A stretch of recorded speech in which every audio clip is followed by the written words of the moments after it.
Hello, kids. Welcome in, one and all. It's a Tuesday edition of the Matt Murphy Radio Show, getting underway for another day. Pleased to have you with us. Thank you for being here, whatever time you're able to give us. We're certainly appreciative of that. As mentioned, it is Tuesday. It is July 20. Do I have that right? July 23rd? Where the hell did July go? Like, boop. July is, by the way, all of you that are what we would call P1 listeners, where you're here every day, you're with us every day, you're here from Dan Mandis in the morning to Chris Hand in the afternoon, later in the morning to Matt Murphy in the afternoon to Brian Wilson in the afternoon. You'll appreciate this. July is supposed to be a slow month. Ha! It's not. It has been crazy, and we'll continue to cover the news as it comes, and there's a lot to get into. Let's start with the pleasantries, however. It is episode 616 of our visits together today, and we appreciate you being a part of it, whether you give us 5 minutes or the full 3 hours. It is also LFT 143. Locks for Trump 143. I said on March 1st that I would not cut my hair again until I had a new president-elect, and I stand by that statement. It's nice to know that there's light at the end of the tunnel, as I will be cutting my hair one way or the other on November 6th. Let's hope it's a grand celebration and not one of those sad deals where they shave my head and I got a frowny face.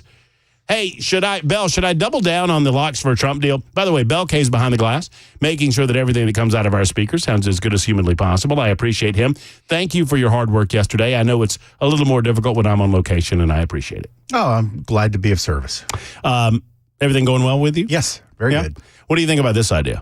Ready? Mm-hmm. So, why do I do this? You know what? I'm not doing dude,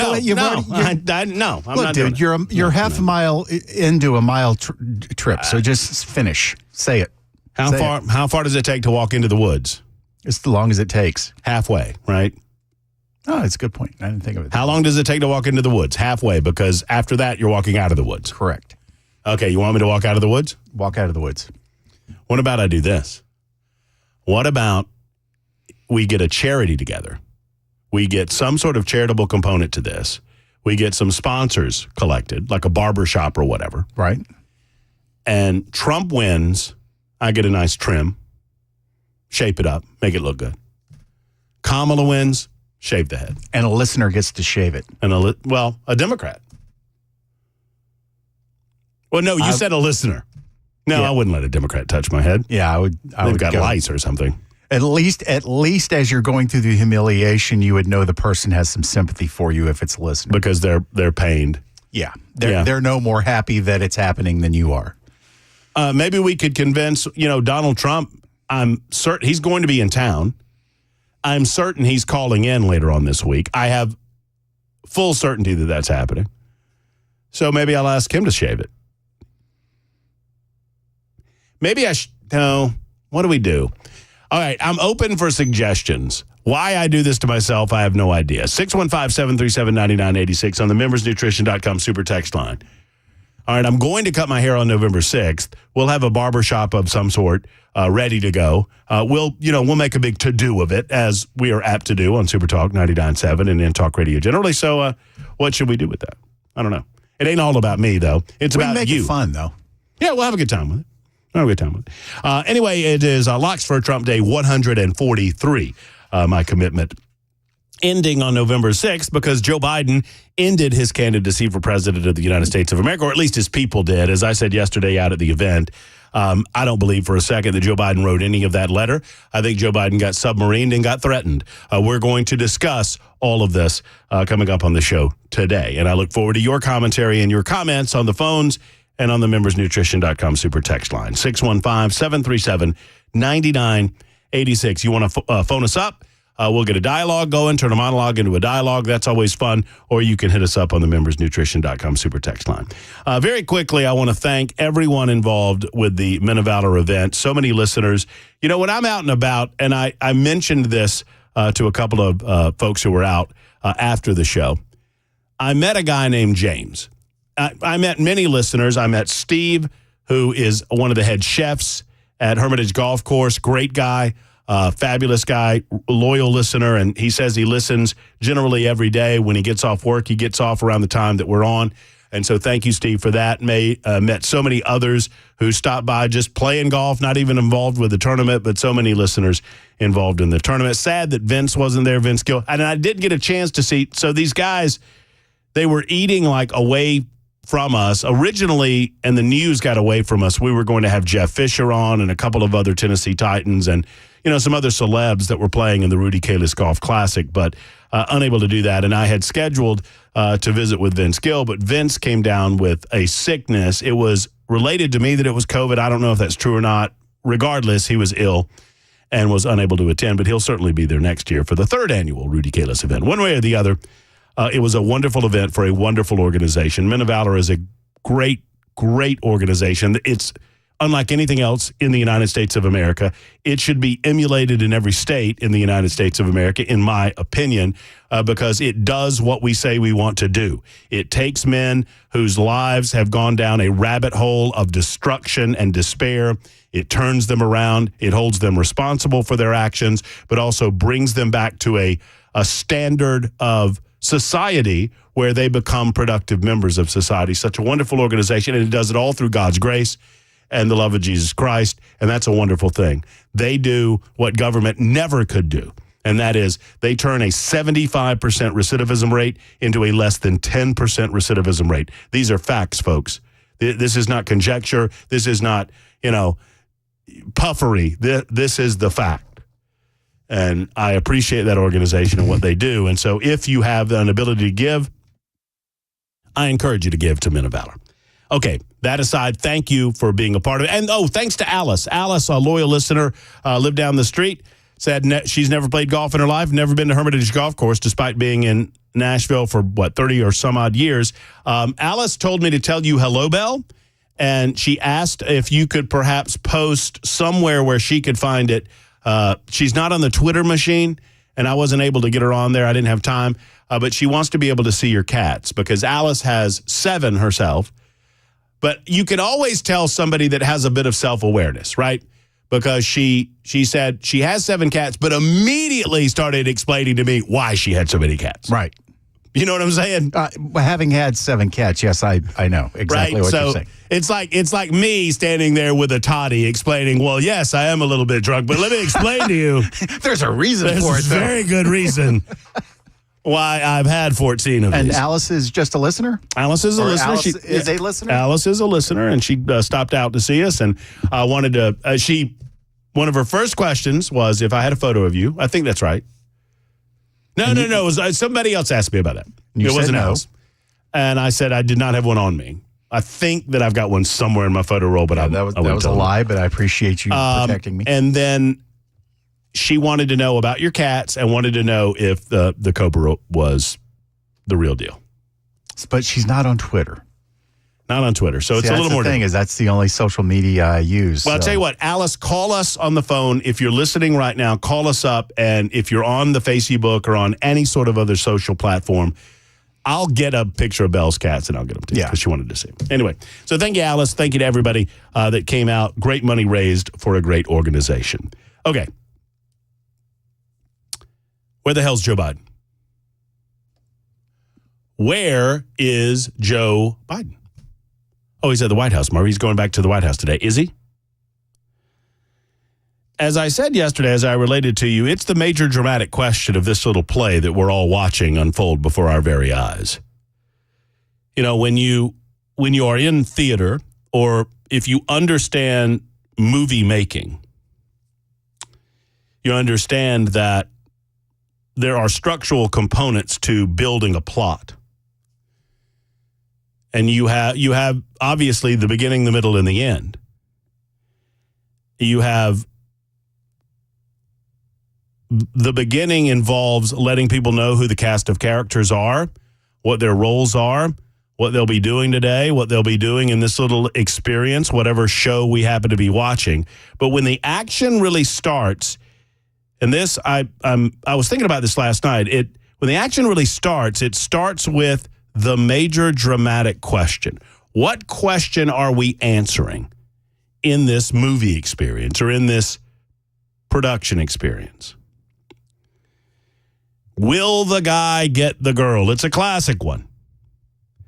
No, and everything else is ancillary or there to support the major dramatic question. And so I believe the major dramatic question up until just a few days ago was, will Joe Biden survive this candidacy? Either literally or figuratively.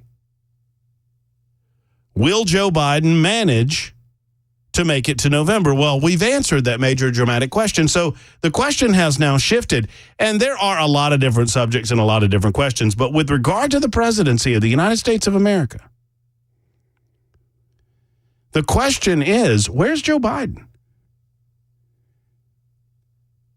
Joe Biden owes it to the people of the United States of America to make an appearance. Now, I understand they're talking about tomorrow night at 8 o'clock Eastern time, 7 o'clock Central Tennessee time.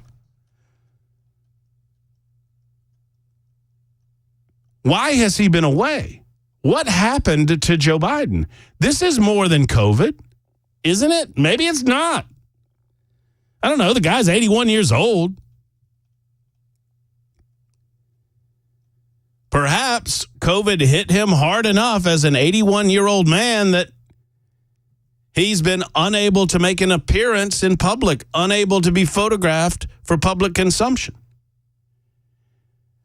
But beyond the political campaign, beyond what we think or don't think of Kamala Harris, beyond what's going to happen now, beyond all of the hundreds, if not thousands of questions behind the assassination attempt against Donald Trump. Back it up from politics for a moment. The citizens of the United States of America deserve to see their commander-in-chief. The citizens of the United States of America deserve to know whether or not we have a functioning president of the United States of America. The citizens of this country are less secure as a result of not knowing this information. Because if we don't know this information, I guarantee you our enemies are aware of what's going on. It is absurd to suggest to you that in 2024, in July of 2024, we're dealing with a dynamic under which we've not seen or heard from our president of the United States for a week. Tomorrow will be a week. Are you kidding me? Under no maybe in 1924 that's acceptable. Maybe in 1824 that's acceptable. But in 2024, the world moving. It's not acceptable. It is absurd, the height of absurdity that we've not seen in person or have seen videoed or have seen photographed anyone for the president of the United States for a week. And during this time period, Joe Biden's team released a memo expressing his desire to drop out of the 2024 presidential race. Do me a favor, Bell. Yes, and by the way, if you're just calling, call back because we'll get to you. And we've got a guest coming up at 12:35. I'll get into all of that. Do me a favor. Go to the White House's website, whitehouse.gov. Do not under any circumstances go to whitehouse.com. Unless things have changed significantly since the last time that I checked this out, whitehouse.com. You said that, and I did, but luckily it was safe for work. Is it? Yeah. Have they changed it now? I guess so. It used to be different. It used to be, yeah. You go there and, whoa, where'd she get that thing and what's she doing with it? You know, that kind of thing. I'm there. Okay, whitehouse.gov. Go to press release. Is there anything on the White House website? I mean, I guess they would say that they're separating the campaign from the White House, which is why there's nothing officially from the White House. There's nothing officially from the White House that suggests that Joe Biden is no longer a candidate for president of the United States. Although he did it on like White House letterhead or Joe Biden.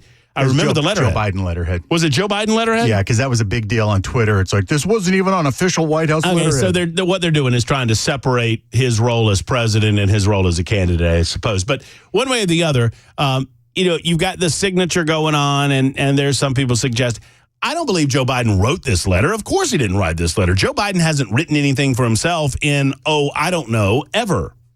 Well, and to be fair, he has a staff of people that are paid to write this crap. Oh, no, that's fine. That's all well and good. I mean, there's staff writers and all of that. I get that.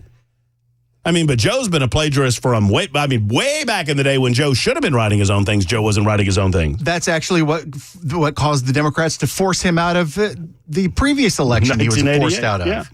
So it is absurd to think that we have not seen from or seen photographed Joe Biden for a week.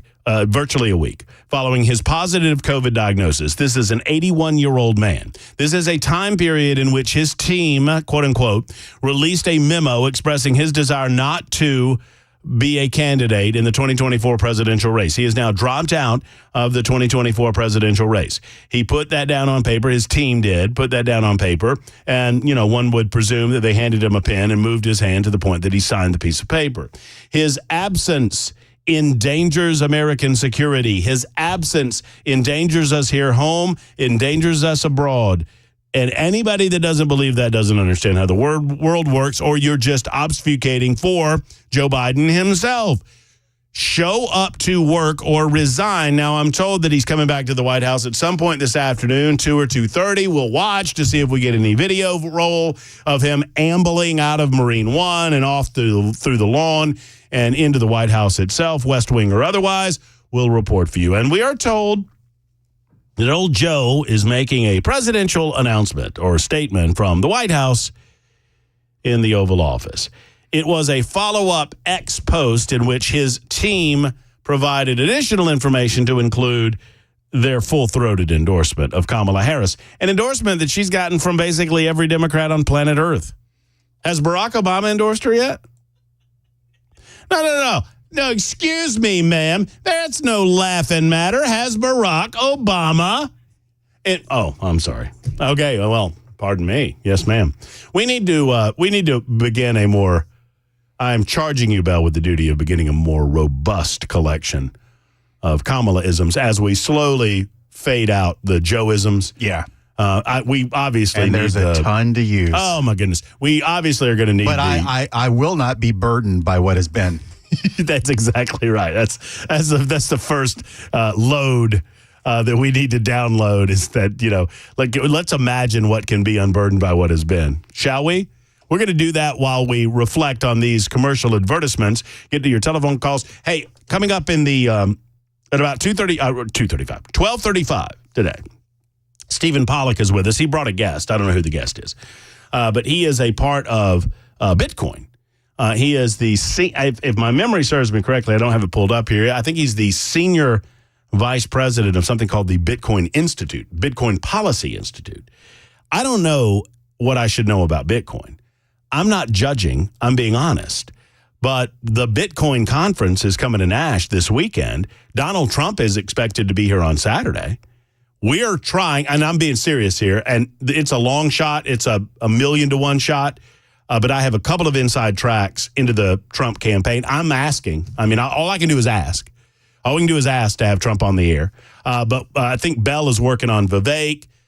He's working. Isn't Russell Brand coming to this thing? Vivek, Russell Brand, and Scott Pressler.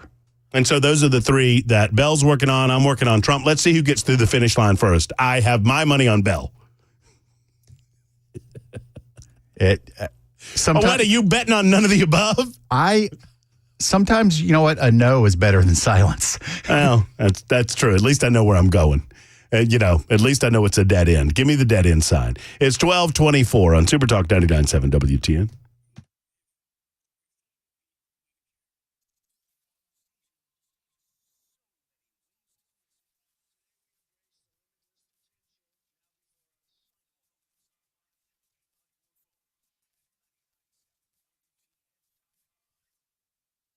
Hey, friends, it's Matt Murphy, and I want to tell you about our good friends over at Kraft Body Scan. All month long for the month of July, they've got a $149 couples heart and lung scan. It's an introductory offer to you and your loved ones to help you sleep better tonight. Let's talk about it. These scans are CT scan technology, and that technology has advanced so much in the last 5 or 10 years alone. These are scans that are valued at over $2,500, and it's a huge saving to anyone looking for a simple and non-invasive way to check your heart, to check your lung, and to make your lungs, and to make sure that you are as healthy as can be. And they get to the bottom of it long before you feel symptoms.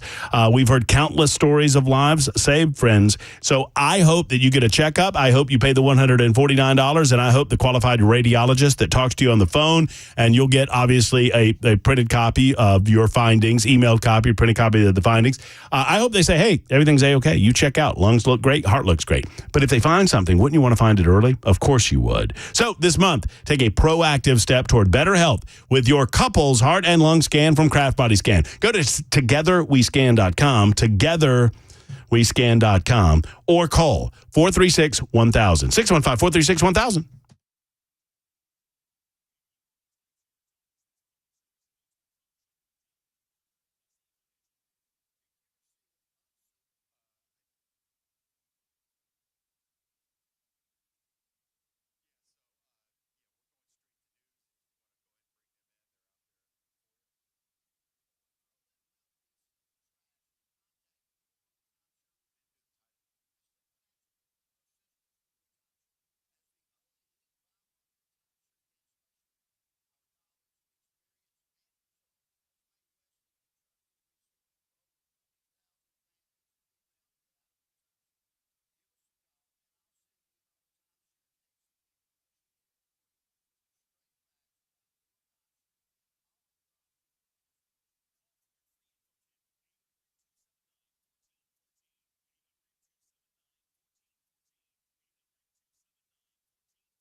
Good morning. It's afternoon now. Hello, 12:30, and I'm Jay Harper with your top stories. We've got clouds, light rain, 76 degrees, a full forecast coming your way in just a couple of minutes.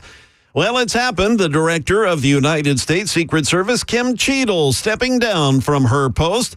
In a note to the workforce, she said she didn't want to be a distraction with all of the calls for her resignation, and she said it is with a heavy heart that she does offer her resignation. On the campaign trail, Vice President Kamala Harris, she's now in the midst of choosing a running mate for the 2024 presidential race. According to an ABC News tally, Harris is now the presumptive Democratic nominee, having secured commitments from at least 2,000 delegates. ABC News also reporting that Pennsylvania Governor Josh Shapiro and Arizona Senator Mark Kelly are the two top contenders at the moment in the vetting process to be her possible running mate. Again, that's all just speculative, but again, being reported by ABC News. That is the latest news. Weather is next. I'm Jay Harper, WTN News.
just a good old boy, never meaning no harm. They told you never saw, been in trouble with the law since the day they was born. By request, walk-up song. Straightening the curve. Who says I never do anything for anybody? It is 12:36, and a good afternoon. Welcome back. We're going to move away from the political space for just a moment, although I guess there's some politics involved in what I'm about to talk about, because a lot of politicians are coming to town this weekend for the National Bitcoin or International or Grand National or Universal Bitcoin Conference. It's happening right here in Nashville, Tennessee over the weekend. I think Trump's going to be here on Saturday, Vivek, Russell Brand, a lot of different celebrities who are into it, and a lot of people who are knowledgeable about this. I don't even know what to call it. It's a cryptocurrency, I guess that's what we could call it. I think that I know two people that can correct me where I am wrong. So, hey, yes, what? Are we going to tell the people what the title is? Pardon me. My apologies. Thank you for correcting me. I failed to do this. We have a title for the YouTube, Facebook, Twitter, Twitch viewers every day. And Bell, we call him Headless Bell because he refuses to participate in the television side of things because he's wanted in several states. However, he does title the program. Episode 616 is Lizard Person, Illuminati member, and High Assistant to Q, but the one from Star Trek. It's Matt Murphy. I'm an FOK, friend of Kamala. That's what I'm going to call myself till November.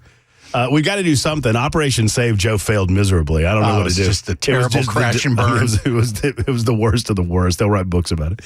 Anyway, Stephen Pollack is the backstory real quick because I want to get into the meat of this, but we don't have a lot of time.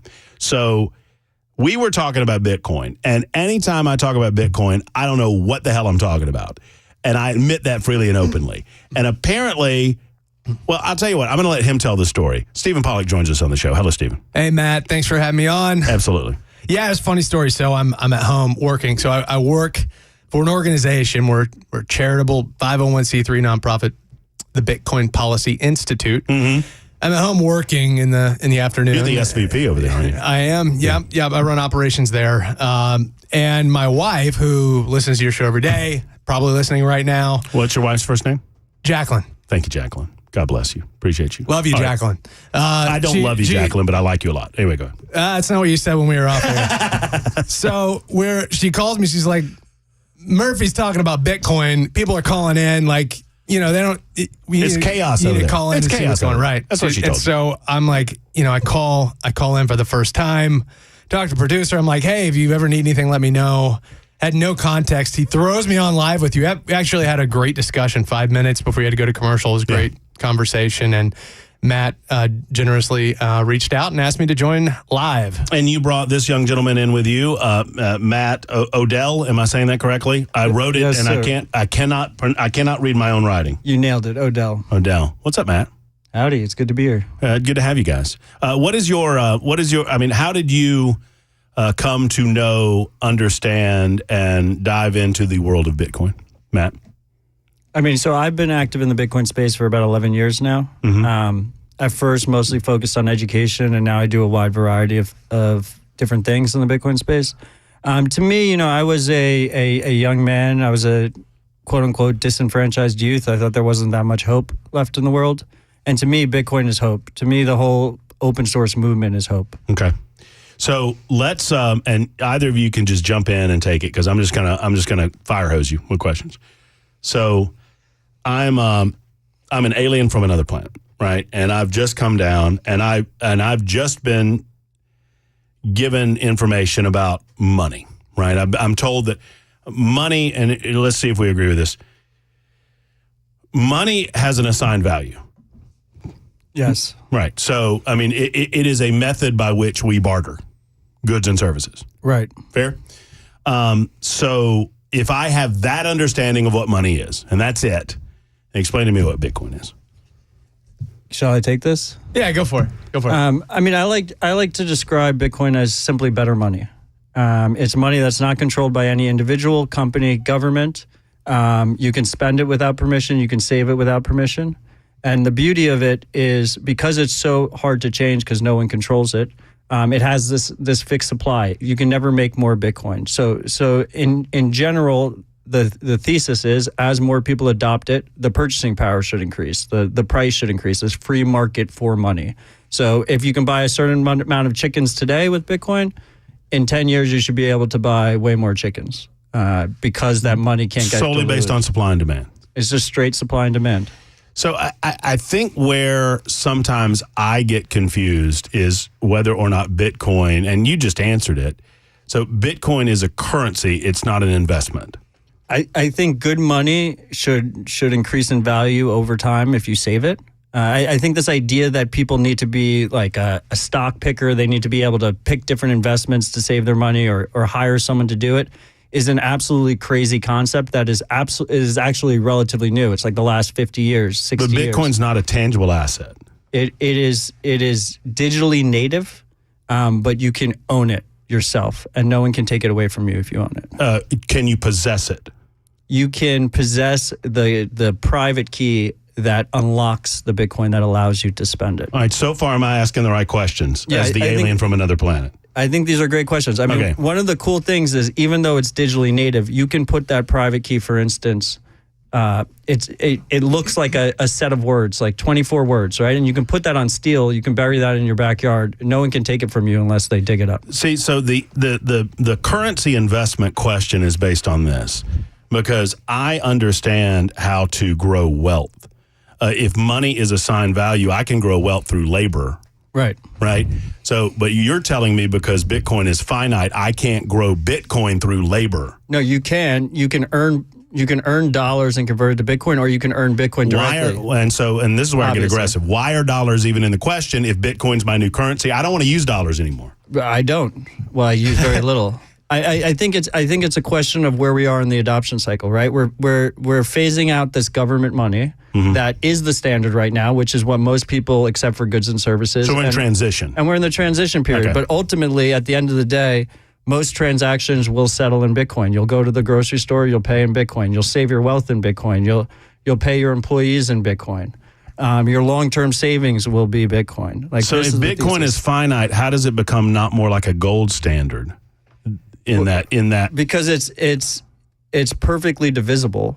So right now one Bitcoin is on the free market. It's like valued at $67,000. No one does transactions based on a $67,000 increments, right? But you can send small little amounts of Bitcoin. I can send you $5 worth of Bitcoin, $2 worth of Bitcoin. They're smaller. Well, once again, we're working on the dollar system for what you call a monetary system. Right, Why aren't we working on the Bitcoin system? Some of us are, but I think for your audience, it's easier to conceptualize it in dollars. Fair. There's something called a unit of account. It's this idea of how do you measure wealth? How do you measure cost of things? Right now, the global dominant unit of account is dollars. Sure. I think ultimately it will become Bitcoin. And one way to visualize this, one perspective to visualize this, is if you live in Venezuela, the government says that you're using bolivars, right? But that's not people's unit of account. People's unit of account is US dollars. They flee to the better money, right? But what happens as the dollar gets corrupted and gets worse and worse, which is the trend we're seeing. I'm not pulling this out of thin air.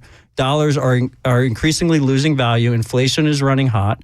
Where do you escape to? And Bitcoin is that stronger money that's not controlled by a government that you can escape to. Don't the same institutions that we claim that we're trying to get out of the process have to adopt the process in order for that to happen? I think they're incentivized. Do you understand my question? Yes, to a degree. I mean, there's certain things that we have no choice but to spend in dollars, things like taxes, things like government services. But the entire idea is to decentralize the process, right? But aren't the centralized institutions, don't they necessarily have to take up Bitcoin? And by necessity, they're going to re-centralize Bitcoin as a result if it becomes the dominant monetary policy? No. The reason, look at international trade right now. Look at a country like Russia. You don't think they're going to want to take a controlling interest in this when they do it? Well, I think they're going to. Well, then they're not going to do controlling interest, right? If they can't control the policy, they're not going to take it up as the monetary unit. I think we'll see how that unfolds, but I think that there's some game theory at play. Let's look at as with what we focus on. We have a lot of conversations with, and we put out a lot of resources about human rights activists and people like this all over the world, right? Mm-hmm. And that are able to opt out of dictatorial regimes and to conduct their work, whether it's a nonprofit work or activist work, in spite of the controlling government interest in Russia or wherever have you. So it's a way to opt out. It's a way to have peer-to-peer transactions, and it doesn't necessarily mean that you have to think that Bitcoin is going to replace the dollar in order for it to have value. I'm just trying to understand what Bitcoin is. Is it a tangible asset? Is it a commodity? Is it a currency? I'm just trying to basically, and it seems like it's just it seems like it's none of those things, but it's kind of all of those things. It's just freedom money. It's money. Saying that it's freedom money means nothing. It's money that you Explain what that means. Because it's money you can spend and save without permission. Here's the thing. The institutions will adopt Bitcoin. But it's finite, so I can't spend and save without restrictions. Why?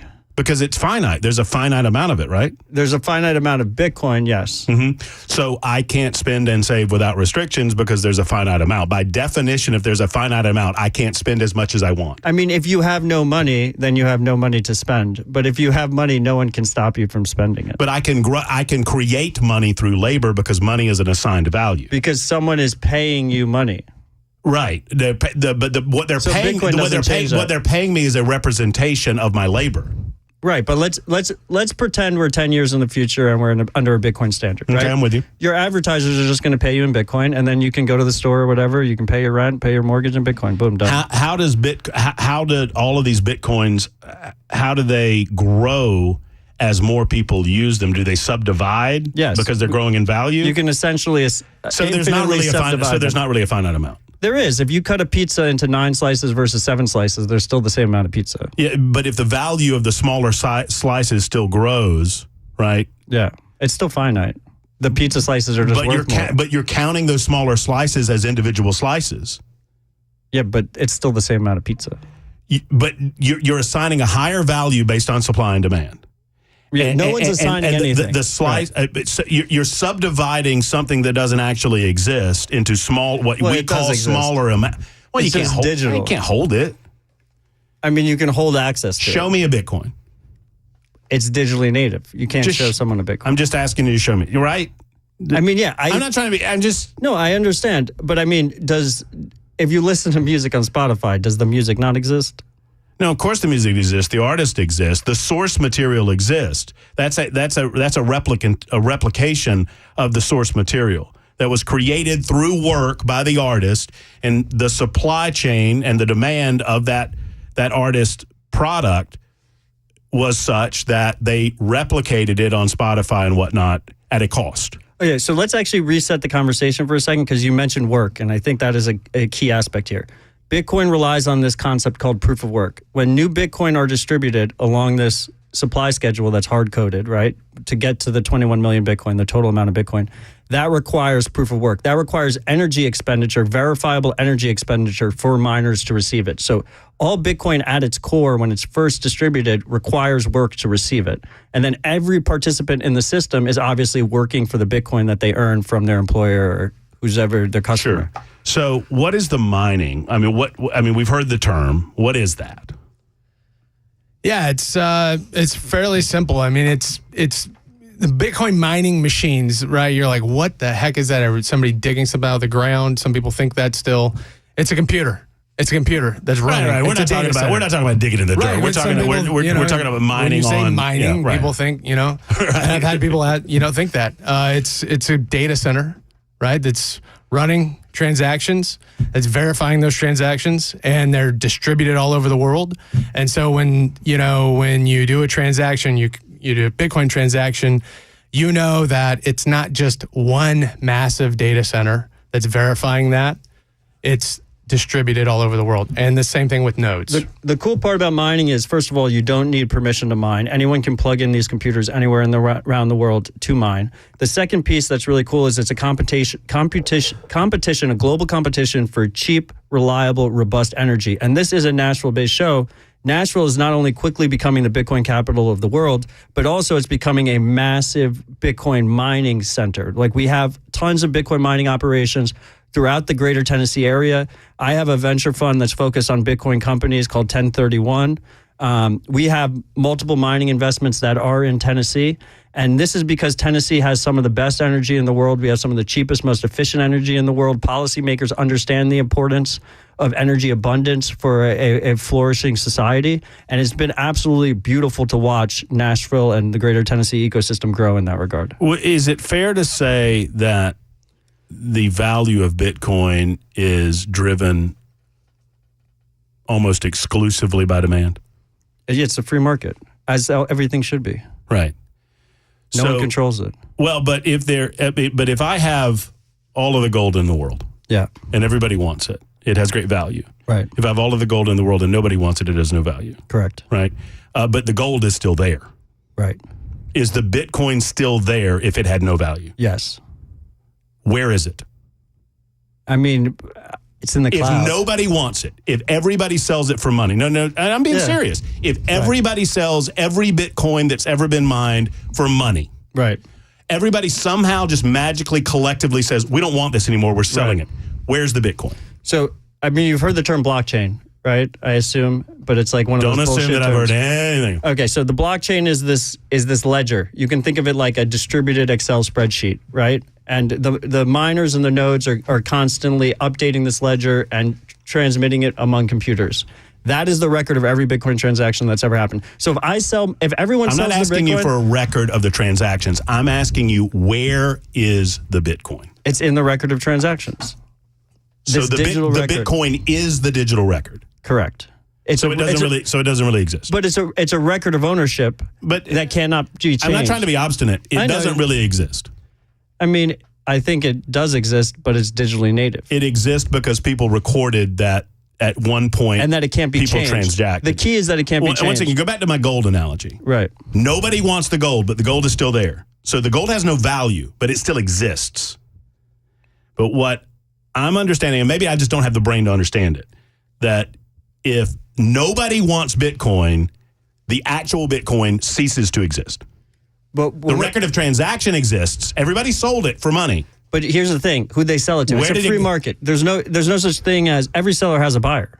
Like someone else owns the Bitcoin. You've sold it to someone. There's no central clearing agency. So you're telling me if no one wants to buy your Bitcoin, then the Bitcoin ceases to have value. I'm telling you that if everyone wanted to sell their Bitcoin tomorrow, I would buy all the Bitcoin at $1. And there's thousands, hundreds of thousands, millions of people that would buy it at a higher price before it hit. Well, what hit if they zero. don't? Then you take a bath? That's what a free market is, though, right? So I got to get to a break. Can you guys stay a little bit longer? You can stay as long as you want. Because this is a fascinating conversation to me. I hope it's fascinating to others. We've got Matt Odell and Stephen Pollack in studio with us. They're Bitcoin masters, and I'm throwing questions at them. Because I just want to know. I want to learn, and I want to figure it out. If you have questions, 615-737-9986. It's 12:54 on Super Talk. That was awesome.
Good afternoon. It is 1:01 p.m. I'm Jay Harper with your top stories. Mostly cloudy. There are some scattered showers still in the area. 77 degrees. Your weather forecast is coming up. According to an ABC News tally, Vice President Kamala Harris is now the presumptive Democratic nominee, having secured commitments from at least 2,000 delegates.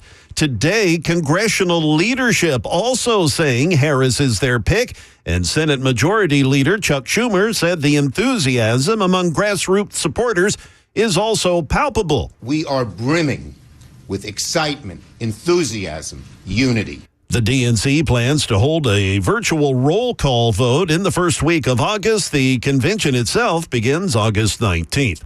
Another update from Dr. Kevin O'Connor. President Biden now testing negative for COVID. ABC's Karen Travers has the latest. President Biden's COVID symptoms have resolved and he's tested negative on a rapid test. That's according to a new memo from his physician, Dr. Kevin O'Connor. Dr. O'Connor says over the course of his infection, the president never manifested a fever. His vital signs remain normal and his lungs remain clear. The president is returning to the White House Tuesday afternoon after isolating at his home in Rehoboth, Delaware, since last Wednesday night. Back in Middle Tennessee, News 2 reports a 16-year-old boy died after he drowned in a pond in the White House community of Robertson County yesterday afternoon. Emergency crews were called to a property on Newhall Road around 4:45 yesterday afternoon. The teen was operating a mower at his grandfather's property when the equipment slid into a pond and pinned the young man under the water. That's according to Robertson County Emergency Medical Services. He was found in the water by his family after an unknown amount of time. The teen's identity has yet to be released. That is the latest news. Weather is next. I'm Jay Harper, WTN News.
Hello, friends. It's Matt Murphy, and I want to tell you about U.S. Pest. What a wonderful organization. J.K., Erica, and the rest of the team.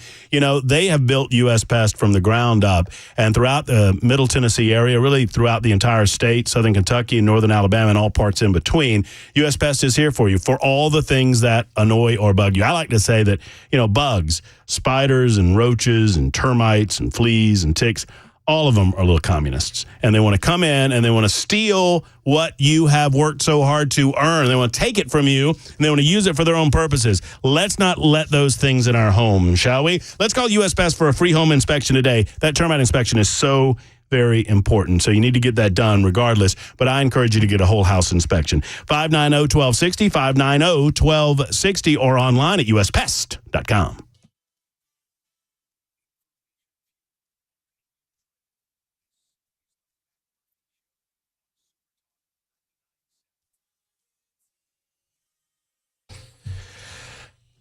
All right, extended time on the Matt Murphy Radio Show. Well, it's not extended time. It's hour number 2 of the Matt Murphy Radio Show, but it's extended time with our 2 guests. It's so compelling, I begged of them to stay over. I locked the door on them. It's 1:06. Good afternoon. If you're just joining us, hello. We're taking care of business on this Tuesday edition. Glad to have you with us. We'll get into the resignation of Kimberly Cheadle right after I say goodbye to our 2 Bitcoin guests. We'll also talk about Kamala Harris as the heir apparent to Joe Biden, et cetera, et cetera. All of that political stuff is coming. Your calls as well on the way. 615-737-9986. Our guests are Matt Odell and Stephen Pollack. They're talking to us about the Bitcoin conference that is coming to town and just Bitcoin more broadly and generally. And I'm glad to have these 2 gentlemen in the studio with us. Okay, your mics are on. Yours, your light on over there? Yes, it's on over there. Bell left me. I don't know where he went. He goes to the bathroom. I'm on. Very good. So are you guys excited? I mean, you mentioned, Matt, I want to step away from the in-depth conversation about Bitcoin for a moment, talk about the conference. Yep. So I would imagine, based on off-air conversations, there's a level of excitement, but also a lot of work for you guys locally that we've got this Bitcoin conference coming to town. There is. So the Bitcoin conference team, Bitcoin Inc., Bitcoin Magazine, those guys, they're actually based in Nashville. They have been for a while. They put on in my opinion, the most impressive conference that I've ever been to. Moved from Miami. They were there a long time. They brought it to Nashville this year, which was fantastic. And anyone who's thinking about going, I encourage you to go. It's going to be an incredible week. But yeah, it's going to bring a lot of work for Matt and myself. That's for sure. It's a busy week and it's just getting started. But just to put a little bit of perspective there, I worked with their team pretty extensively throughout the last 3 years. I stopped working with them directly last year, but 2021 we had 13,000 people in Miami. During COVID, we had no mask mandate, no vax mandate. People said it was going to be a super spreader event. It wasn't. 2022, we had 25,000 people in Miami. 2023, we had around the same. But if you look at the speakers, in 2021, we were excited that El Salvador's president was speaking virtually, saying El Salvador was moving to a Bitcoin standard. Last year, we were excited that RFK, who's obviously not a likely candidate to win the presidency, was talking about Bitcoin and was there. And then this year we have President Trump coming, likely next president of the United States, obviously a previous president of the United States coming, talking about Bitcoin, talking about how he likes Bitcoin. This thing moves slowly, but it moves fast. Mm-hmm. And it's pretty crazy watching the whole thing play out. Look, and I told you guys during the break, and I'll just open it up for conversation for the listening audience. I am naturally a suspicious and inquisitive guy, but I'm not anti-Bitcoin. I don't want to come off that way, but I'm going to, ask these pointing questions, try to get to the bottom of it, because I'm intrigued by it, but I'm also mightily confused by it. No, I think you're asking questions that any reasonable person should ask. Yeah. I think that's dead on, and I appreciate your willingness to just go toe to toe. And people who aren't familiar with Bitcoin and never heard of it or never bought it or whatever and are naturally skeptical. I mean, that's most people, and that's why that's how the free market works. Like, you have to be able to. So, I would say, based on what we were talking about, a common refrain you'll hear, and I'm not, I didn't come up with this. Look at the internet in the 90s, right? In the mid 90s. Mm-hmm. And if I were sitting here, and you can go back and you can find talk shows, Good Morning America, talking about email and what is an email and how does that work and how does it get to my... What's that little symbol? I don't understand. And how does that get to my mailbox? Right. And how do I open up that letter? What are you talking about? I click on it. With what? It's a very similar conversation. That doesn't mean those people were ignorant. That doesn't mean they had no idea what they were talking about. They're asking very reasonable questions about a technology that over the last, 20, 30 years, it looks silly now. And I would say some of the answers, I have, and I don't know, I won't speak for Odell, but that I have and that we have even as a Bitcoin community 20, 30 years from now, I'm going to be like, man, we really messed that up. That wasn't at all what this turned into. But I think those questions are important to establish a baseline understanding of Bitcoin and digital currencies. How did Bitcoin, and a lot of people on the Members Nutrition Super Text line, I'm seeing some of these questions come in, and I'm seeing several ask them how it got started. How did all of this get started? Well, I think you got to go back to the backdrop, and this is what we started to get into whenever I called in the show 2 months ago. Yeah. And Odell, get ready. I'm going to kick it over to you. But the backdrop is 2008 financial crisis, and we saw some things happen in the market and in our society that we had never seen before, that shook the bedrock of our financial system. Too big to fail. And out of that Awful. comes an anonymous developer, a coder, and a super coder, as we say. And out of this comes this new technology begins to emerge. The code is released. It's not held. It's not held private. It wasn't used to build a company. There is, for those who are still wondering, there is no CEO of Bitcoin. There's no board of directors for Bitcoin. Bitcoin is not a company. Nobody works for Bitcoin. It is a currency. It is a means of exchange. It's not a company. And so this decentralization of the code, where anyone could mine it, where anyone could acquire it, and it was a community effort started by an anonymous coder who goes by Satoshi Nakamoto. So if you ever hear that name, that's a pseudonym for the man or woman that published the white paper. They had a lot of work. A lot of people came before them. A lot of people were working on something similar to Bitcoin or digital cash way before Satoshi came along. And Matt, I'm going to let you fill in the technical glitches there in my answer. Is that before you fill it? I mean, is that one of, when you talk to people like me that are trying to learn, that are inquisitive, that want to pretend that they're smart, is a big obstacle that you have to overcome the anonymity of the beginnings? I would think. I mean, that makes people naturally suspicious about all of this. Yeah, I mean, look, I think at the core, right? The core is Bitcoin relies on something called open source software. The fundamentals of open source software, and the beauty of open source software is anyone can read the code, anyone can modify the code, anyone can distribute the code. So if you're a technical person, you can look at Bitcoin's code and you can see the guarantees that Bitcoin makes.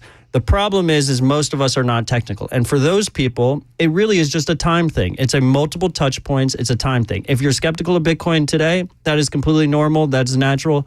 In 3 years, you might be less skeptical. In 5 years, even less so. In 10 years, you're all in on the Bitcoin standard. And so what I say to most people is like, look, I'm not here to convince you today. I just want to be your first touch point if I am your first touch point. And as time goes on, your understanding will come and you'll have more confidence in it. So without a centralized tip of the spear, right? Without a company that is Bitcoin, without an organizational structure, are you concerned about scams? Are you concerned about, there have been money laundering schemes that we've seen over the years involving Bitcoin. Sure, there've been, there's a reason they call it money laundering. I'm not suggesting this is happening with money because it's called money laundering, but are you concerned that there's no oversight in the process to protect individuals who are invested in Bitcoin in getting scammed? No, I'm not. I'm actually relieved. Most of the large scams you see, whether it's Madoff or Sam Bankman-Fried, that's because it's centralized. So decentralization of Bitcoin is a feature, not a bug of the program, of the currency. So anytime someone's managing something and there's this centralization, either whether with a company or with a country, that's when there's the most risk. That's when there's the most risks. But a decentralized currency where I can actually hold it, for the first time in history, this is something I shared with an elected official a few months ago. And this is a real story. When the United States fled Afghanistan, a lot of people were left high and dry. You can agree with that or disagree with that or whatever, but there were a lot of people, Afghanis, that were left holding the bag overnight. The banking system was changed. ISIS and terrorist organizations took back over their country. So you can imagine being a middle-class family, middle-class woman, and having your entire life savings essentially evaporate overnight, right? Mm-hmm. Essentially. I don't think that's too much of a stretch. However, if you were to save your money or to transfer your money into Bitcoin and you were holding Bitcoin as an Afghan native, for the first time in history, you can memorize 12 words, you can walk through airport security, no one can stop you, and you can take your entire net worth anywhere in the world. For the first time in history, you can do that. They can't scan it when you walk through security. They can't come. The only way they can do it is to torture you and get your 12 words, and there's even ways to avoid that. If I do make that investment, I don't mean to interrupt you, but if I do make that investment, I am, and I'm not suggesting that there are not similarities to monetary policy. I'm gambling that other people will maintain the demand of Bitcoin, right? There is a gamble that the demand will continue to go up so that the value hold steady. But it's not as much a gamble as participating in a global economy. I mean, it's a global free market is what it is. And this is one of the things is like, it's very easy for people to come here and be like, buy this thing, it'll go up in short term. That to me is gambling. Like, it's just going to make you instantly rich. What I often advocate is a long-term saving strategy. Just people should save money. People should save money for their children, for their grandchildren, for their own freedom. And the thing about Bitcoin is Bitcoin requires radical personal responsibility. And I don't think, because there's no customer service line. There's no one you can call and be like, oh, my Bitcoin was stolen or I lost access to my Bitcoin. And that scares people in today's age. But I don't think that's necessarily a bad thing for us to go back to. I think if you look at a lot of the fundamental issues with our society. So people get hacked and you're like, tough luck? They lose their money. If your Bitcoin is stolen. But it's your fault. Is that that's a selling point? Yeah, because at the same time, no one can take it away from you. Like when you use a bank, right? No. When people get hacked, it gets taken away from them.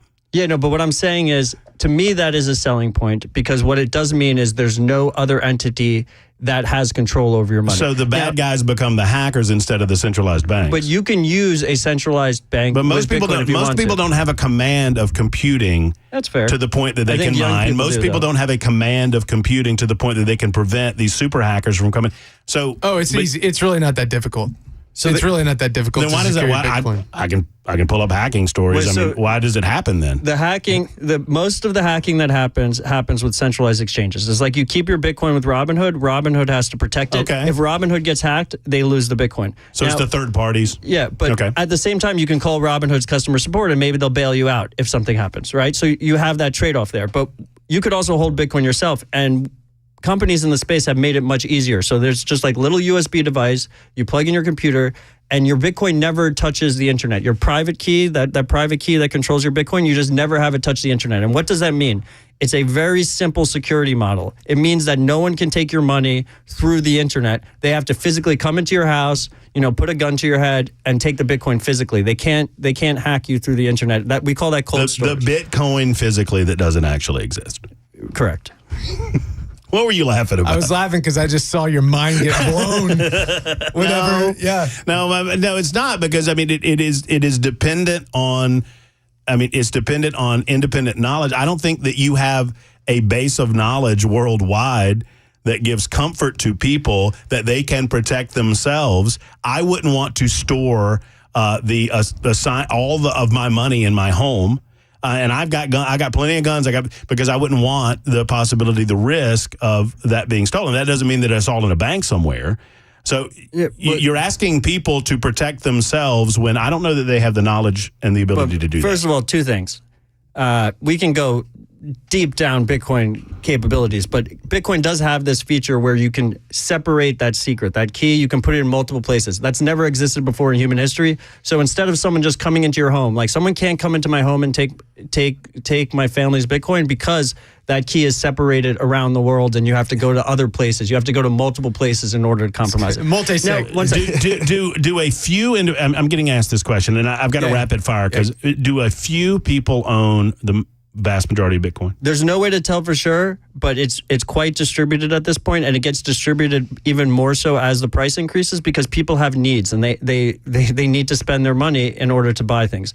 But to go back, you mentioned guns, right? And I think guns are a really perfect example here. Firearms are a perfect example here because they require radical personal responsibility. Sure. And when people realize the need for them, they go and take that responsibility.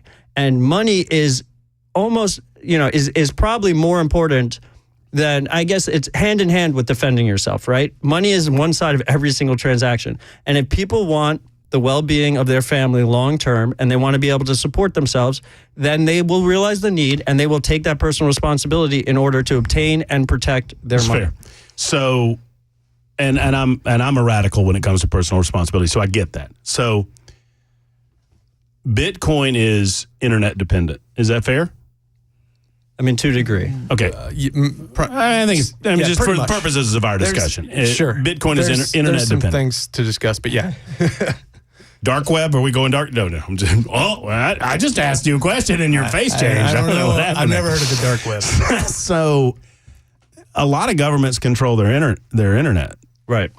So is that not a concern? Well, that's why I said the reason it's a nuanced question is because if there was no internet globally, then Bitcoin would have a serious problem. But as long as there's pockets of internet, you're good. So like in But Afghanistan, China doesn't have a free and open internet. But my point is, they're 2 billion people. yeah, and also like a lot of their people understand how to get around their restrictions because they see the need, so they figure out how to do it. I think it's a loose definition of a lot, but go ahead. But the key, well, they got like a billion people, so millions of people. You can transmit Bitcoin offline, right? You can move Bitcoin offline without internet, and we see people do that. He used the Afghanistan example. Well, who's writing on the ledger? When does the ledger? When do they got to have a ledger? You only have to do when you're updating the ledger. Is the only time. So we got to have the internet at some point. Right, at some point. So you always have to have the internet. But that's why I said it's pockets of internet, right? So like if for whatever reason we go down and I think we're going down dark territory in America in terms of internet restrictions. I agree. We're seeing ID required. That's why I'm asking the question, because I think the government's coming after it. Okay, but if that's the case, like you can take your Bitcoin offline. You keep it offline at rest. You can take that with you. You can go somewhere where you do have internet, and at that point, you can broadcast a new transaction globally. Which is the point of the ledger, because then the ledger says, "Oh yeah, you did have that last time you're online. You go somewhere else."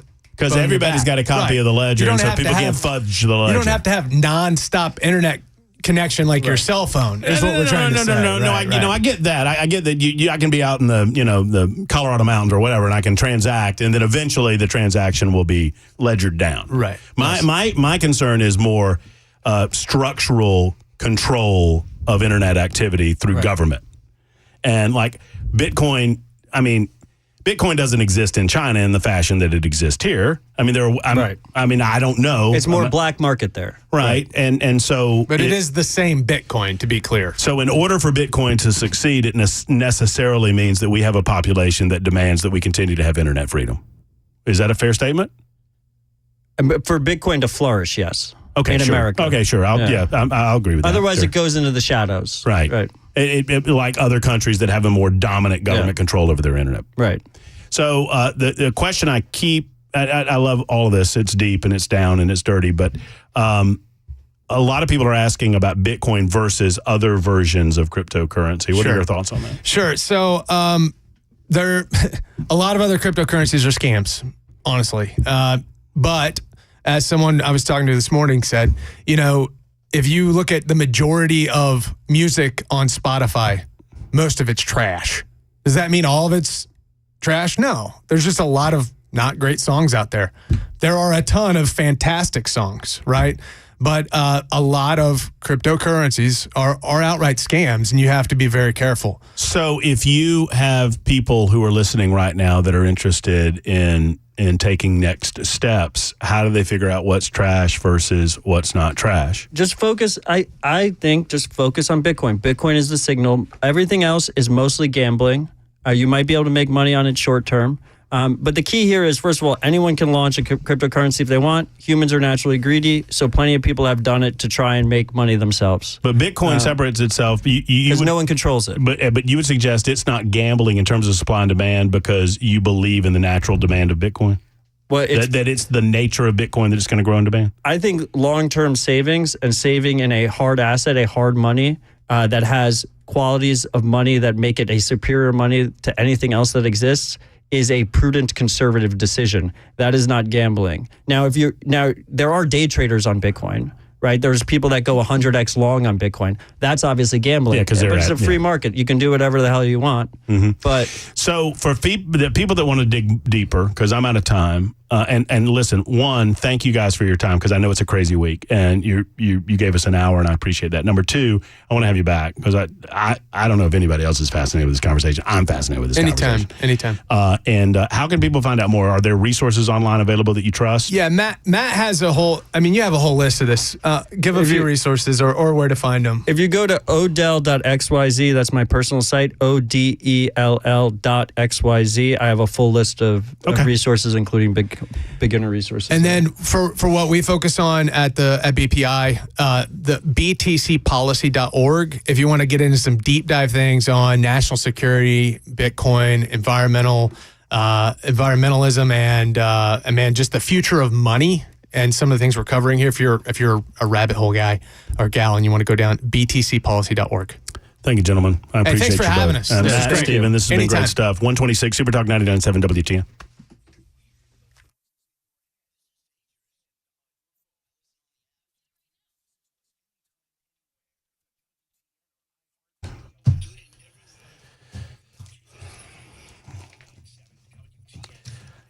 You know, the Glock store has been my one-stop shop since I first walked through the doors when it comes to Second Amendment gun ownership and personal and self-protection. Why? Because they have the best retail space available.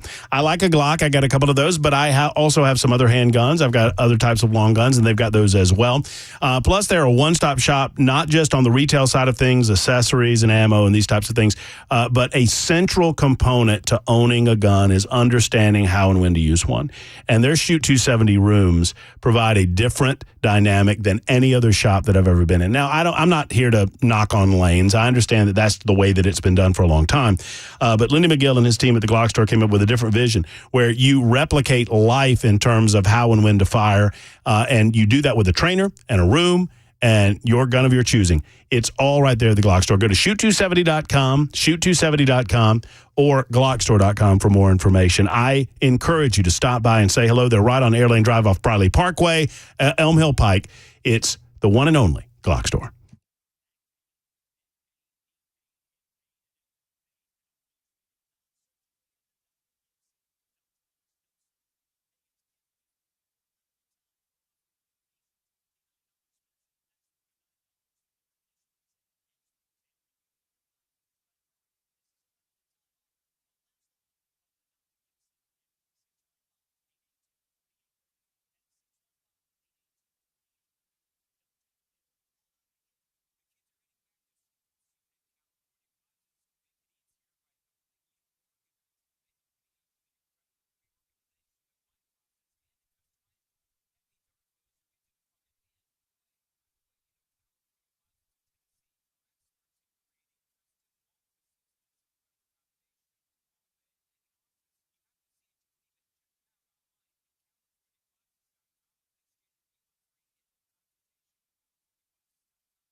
Good afternoon. We are approaching 1:30, and I'm Jay Harper with your top stories. Clouds and some showers in the area, 78 degrees. A full forecast is on the way.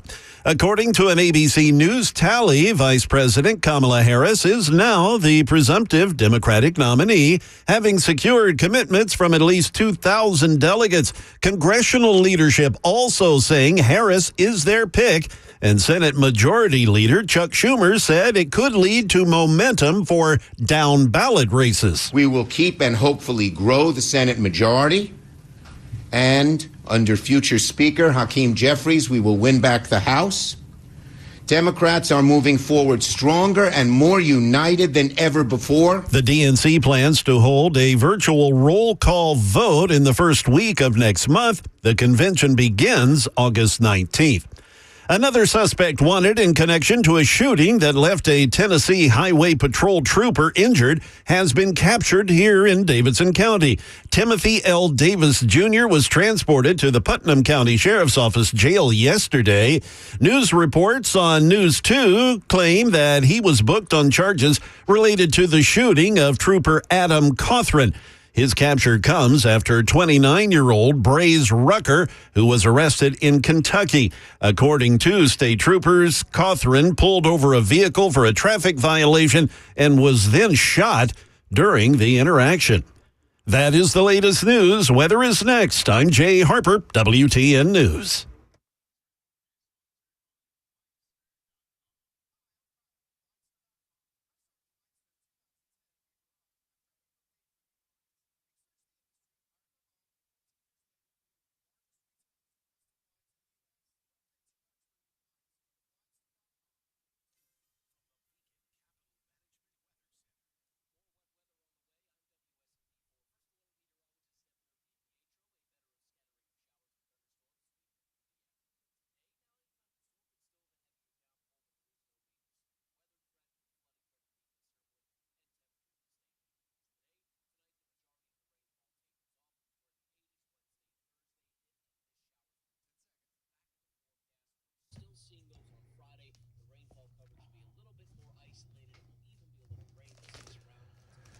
You hear the man talking about rain. You see the rain coming down today. What happens when that hits beside your home? Does it go inside your home? Oh, gosh, I hope not.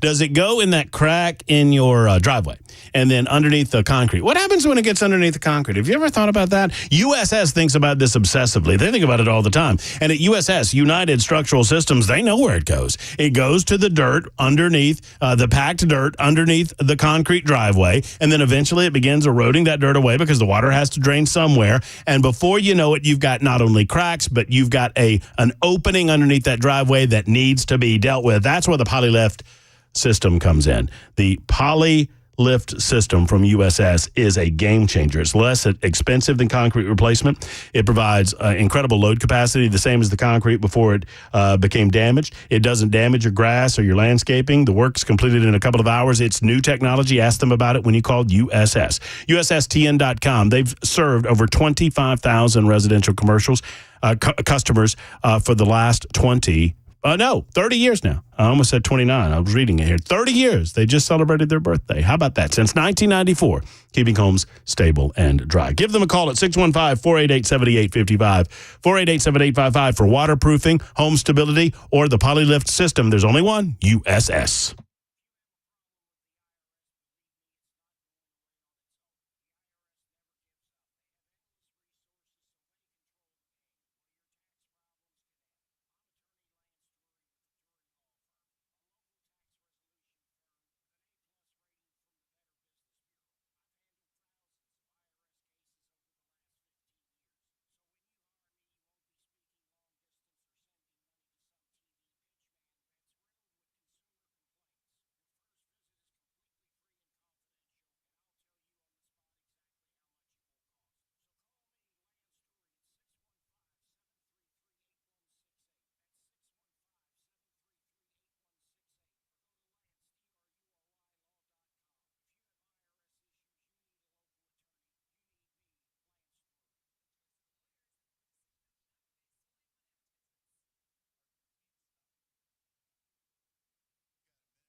Super Talk 99.7 WTN, Matt Murphy and you.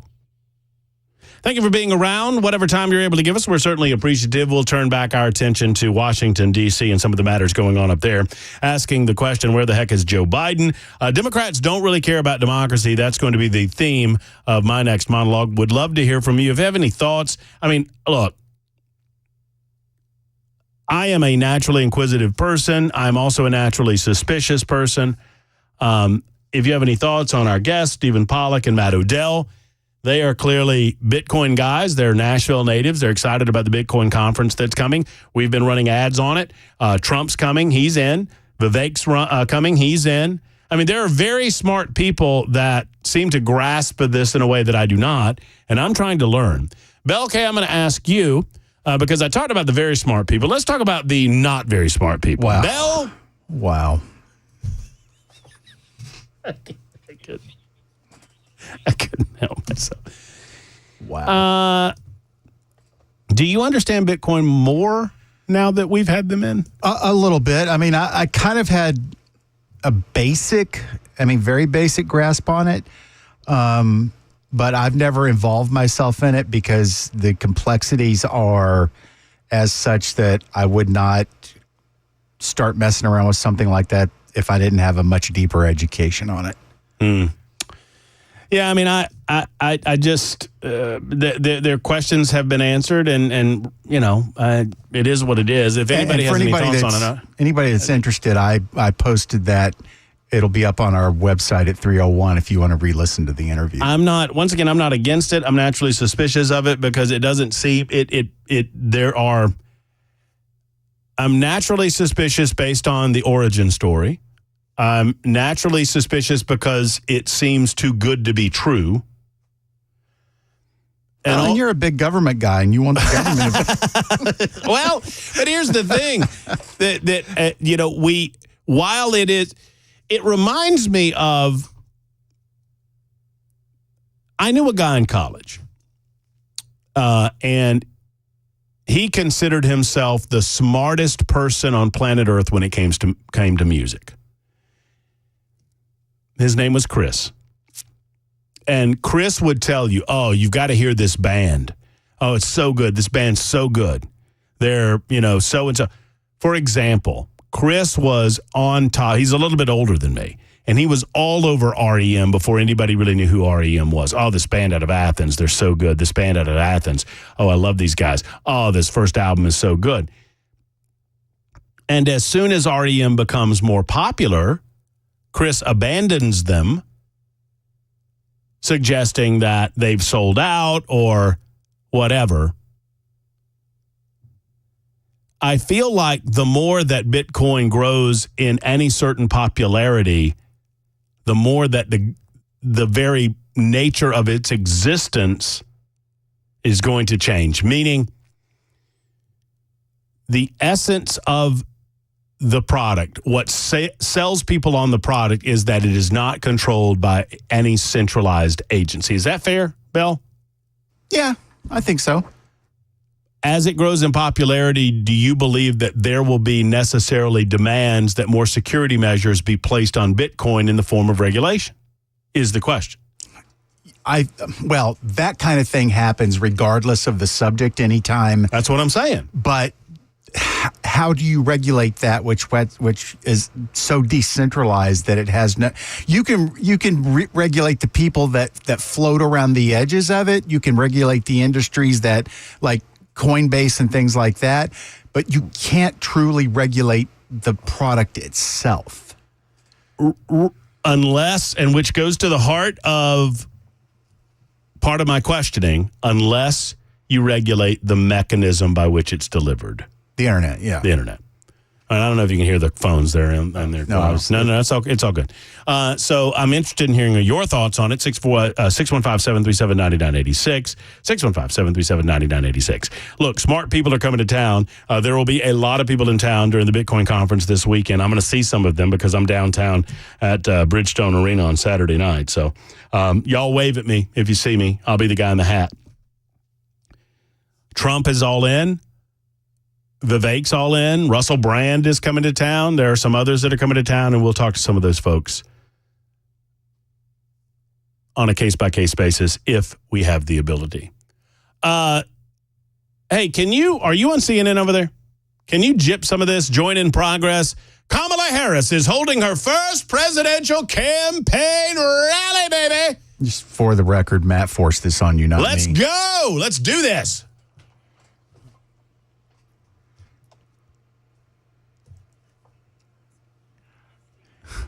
She is speaking.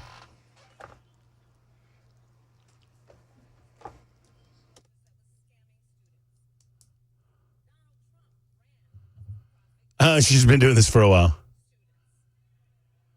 She's going to say, I put people in jail and he's a felon.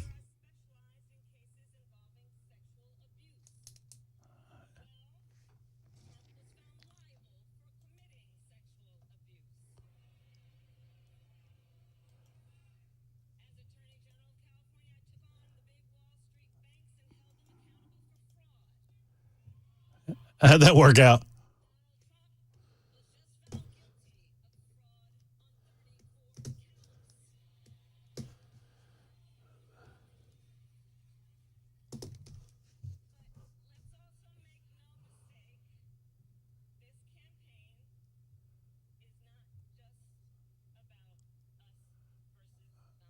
Teleprompter broke.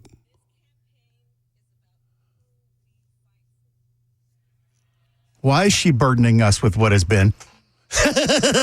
Can we not be unburdened and dream about what can be?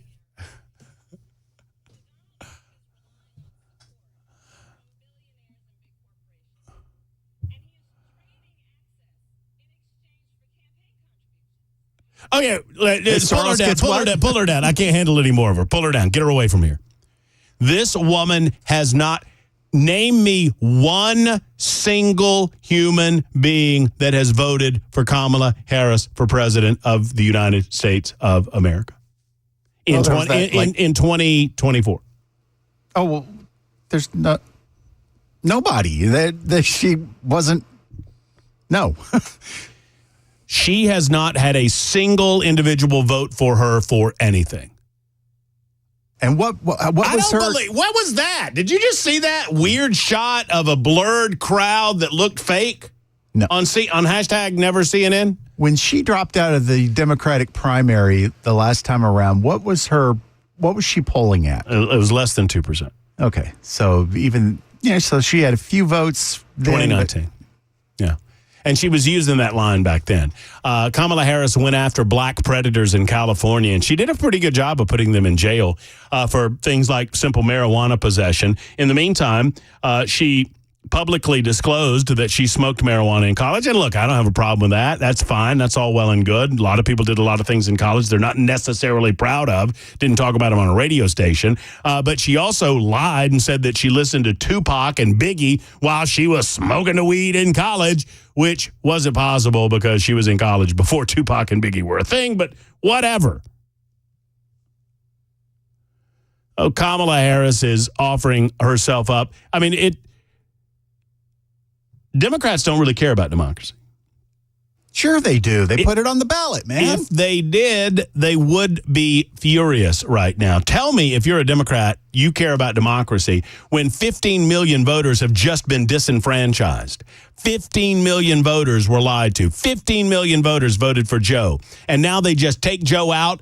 And by the way, all of the reporting today is that Joe Biden did not want any of this to happen, that they told him, you either do it willingly or we will do it for you one way or the other. You're not the candidate. That's Kamala, that's Nancy, that's Hakeem, that's Obama, all of them. Schumer, all of them. I don't know, man. I was told democracy's on the ballot. That's all I know. Well, they will tell you that democracy's on the ballot. Democracy is the ballot! Yes, we've done all of the listening. I can't do it. I can't do it anymore. Is it okay if we talk about Willie Brown now? I mean, is that all right? Did you see the fact check by AP on the story regarding Kamala Harris and Willie Brown? Oh, that he was single. He was separated. Yeah, he was separated when they were having their public affair.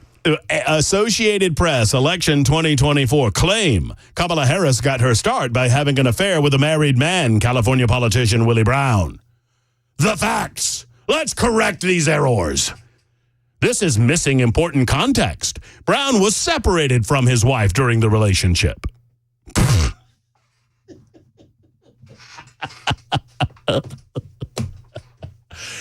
It's okay that you're willing to, I don't know, how would you describe it? I mean, I would never say that she was sleeping her way to the top. Yeah, I can't say what she was doing on the air without getting in trouble. I would never say that. I think she was wide awake. Sorry. No sleeping. Oh, this is going to be a heck of a good time. Here's my prediction, by the way, for Kamala, real quick. And we'll talk about Bitcoin with Larry and Bitcoin with Rishi. And I'd love to talk. I mean, we had a great 45-minute conversation about Bitcoin. The conference is coming to town. Donald Trump's coming to town. Maybe we'll talk to Trump about it. So here's what's going to happen. Murphy prediction. Put on your ears. Write this down, seal it in an envelope, date the envelope. You can open it later. I was right about Joe Biden not running for president of the United States. Predicted that in April of 2022. It took a while, but we were right. So Murphy was right. Kamala Harris is about to get a 7-point bump. Don't freak out. Don't freak out. I predict at least 5, as much as 7 or even 8% points.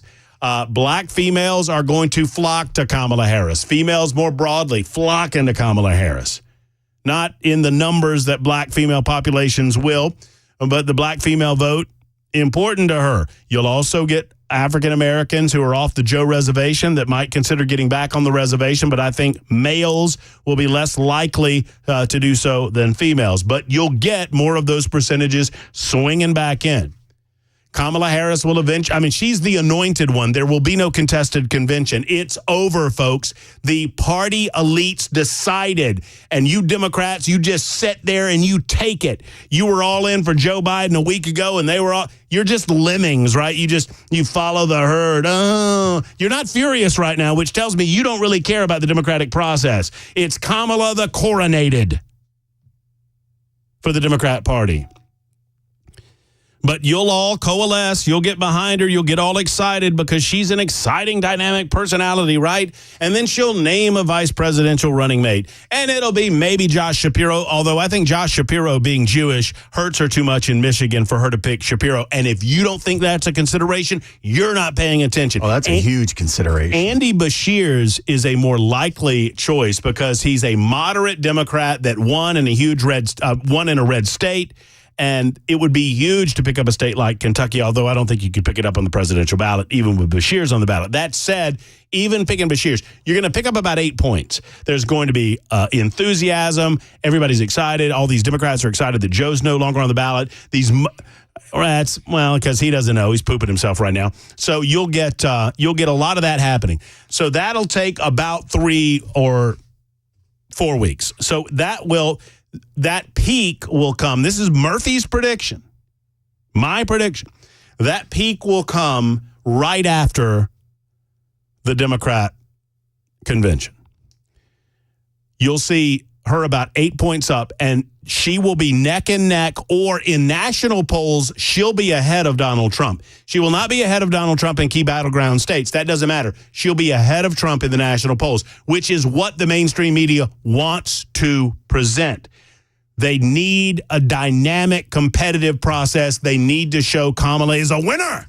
And they'll do so in these national polls. They won't show you the state-by-state breakdowns necessarily. She'll peak about 8% right after the convention. And between then, mid-late August, and November, there will be a slow slide in Kamala's favorability, a slow slide in those pollings, a slow slide to the point that Donald Trump will win easily in November. Because after the new rubs off and after we start recognizing what this woman really is, middle America will recognize the radical for what she is. Joe Biden was considered a moderate old school Democrat until he was radicalized by the people that are now controlling this lady. She was the most liberal senator in the United States of America, and that includes Elizabeth Warren and Bernie Sanders. Think about it for a moment. When people figure out who this person is, the radical person that she is, they're going to flee that ship when they figure it out. I said ship. We're shipping our pants. Shipping. And that's my prediction. Your thoughts coming up next on Super Talk. Okay.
The director of the U.S. Secret Service is stepping down from her post. Also, a Democratic U.S. senator also stepping down.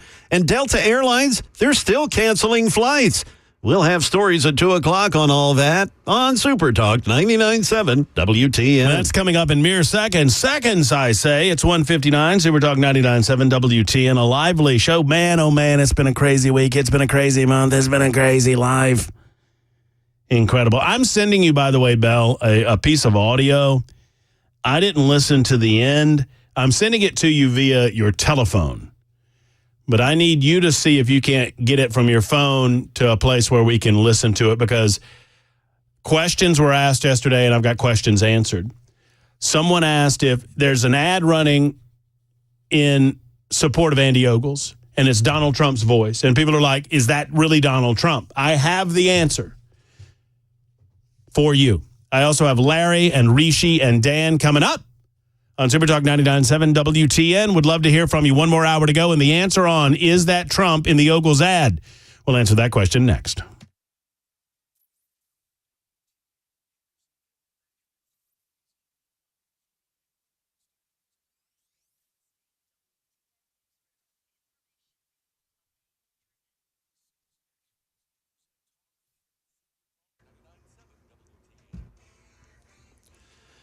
Good afternoon. It is 2 p.m. I'm Jay Harper with your top stories. Mostly cloudy. There are scattered showers in the area. 78 degrees. A complete weather forecast is coming up. The director of the United States Secret Service, Kim Cheadle, stepping down from her post. In a note to the workforce, she said she didn't want to continue to be a distraction with all of the calls for her resignation. And she said it is with a heavy heart that she does step down.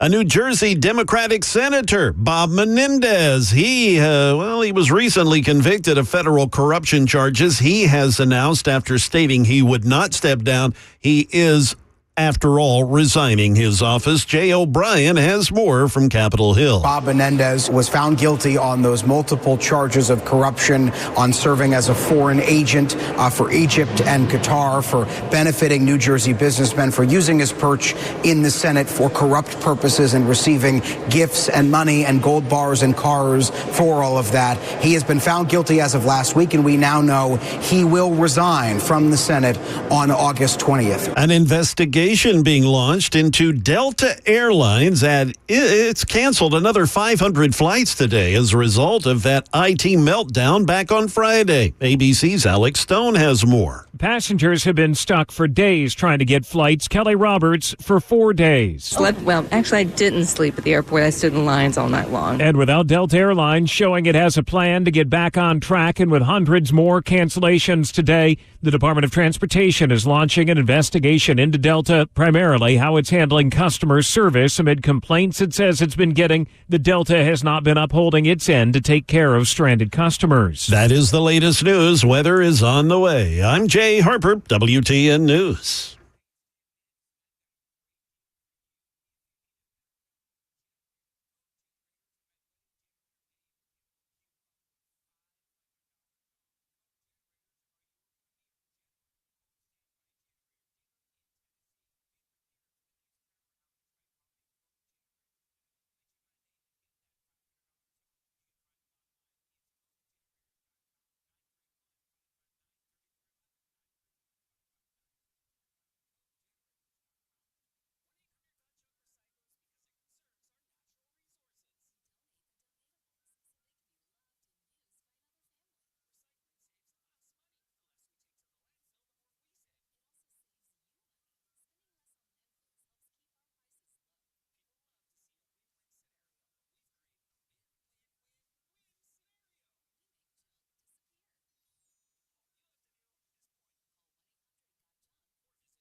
Friends, Dr. Stephen Ponce and the Sleep Apnea and TMJ Solution Centers available for you in two separate locations, Brentwood and Murfreesboro. More on those locations in a moment.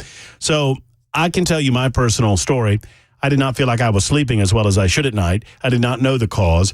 Dr. Ponce and I had developed a relationship through his advertising on my show and Super Talk. And he asked me one day, he said, Murphy, do you have sleep apnea? I mean, you talk about it often. Do you have it? I said, well, no, doc, I don't snore. He goes, wait a minute now. There are people that have sleep apnea that don't snore a lot, but it still stops their breathing in the night. I took a sleep test, and lo and behold, I do have sleep apnea. I was one of the 25% of Americans that have it and don't know it. Well, I've now solved that little problem because I have a device. I would never wear CPAP. I'm just telling you, I never would. But I have a device that goes in your mouth that I wear on a nightly basis. You don't notice it. You go right to sleep, and it holds the jaw gently forward, keeping the airwaves open so you don't snore. Not only that, air passes through easily, and you don't have to worry about those stoppages in sleep. That's what it's all about. Now, they're in-network for most major medicals, so you don't have to worry about that cost or expense, and there are two locations to serve you. One's in Brentwood, the other's in Murfreesboro. Go to drponce.com to find out more. drposs.com for Dr. Stephen Ponce and the Sleep Apnea and TMJ Solution Center.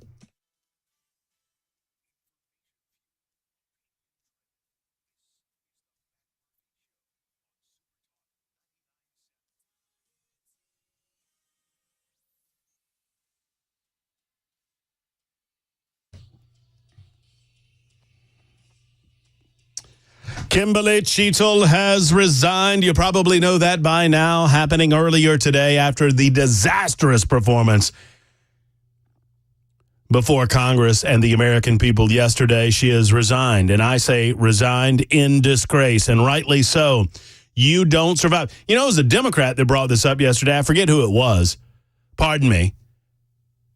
By the way, Matt Murphy Show. My name is Matt Murphy. Hello, how are you? Super Talk 99.7 WTN. Found on your radio dial anywhere between Southern Kentucky, Northern Alabama, and all points in between. There we are, 99.7 FM. You can also take us wherever you go on your streaming app. Whatever streaming app you use to stream music or news or information, you put in Super Talk 99.7 WTN and we'll be there. And if not, tell us about it on the membersnutrition.com super text line, and we will get there. Then, of course, there's Super Talk TV. I participate on Super Talk TV on a daily basis.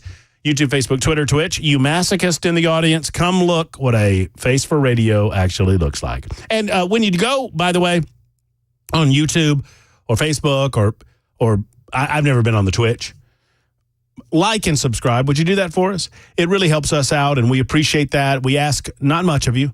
But like and subscribe us there on YouTube, Facebook, Twitter, Twitch. I participate. Bell K participates by titling the episodes. He refuses to participate in any other way. So I forget who did it, but it was a Democrat that asked the question. You know, that you are director of the agency that was designed to protect the President of the United States of America and, by extension, former presidents and presidential candidates, and you have failed in your duty.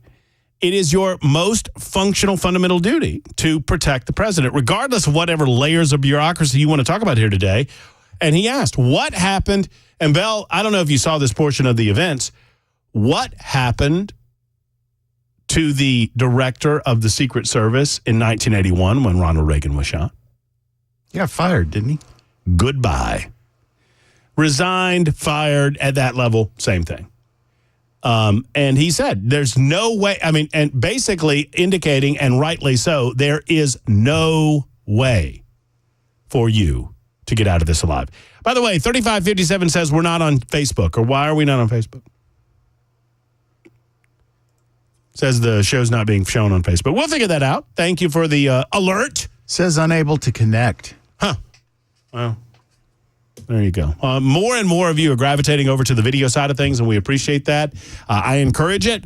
And so, as bugs pop up, we'll try to stamp them out, maybe get US Pest on top of that, as they are our primary sponsor on the television side of things on Super Talk 99.7 TV.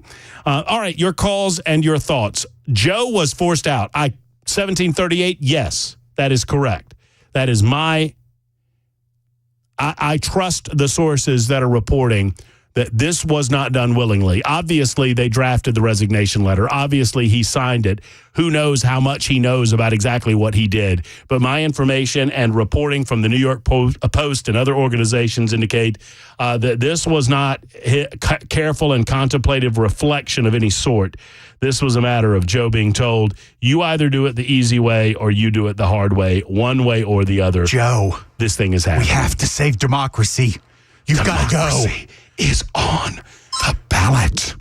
We're going down the road of fascism. We have to get rid of you to save democracy. That's right. We have to supersede the will of the people who voted for you in order to save the democracy that they just executed. Huh? Doesn't even sound right picking on it about it or playing around with it.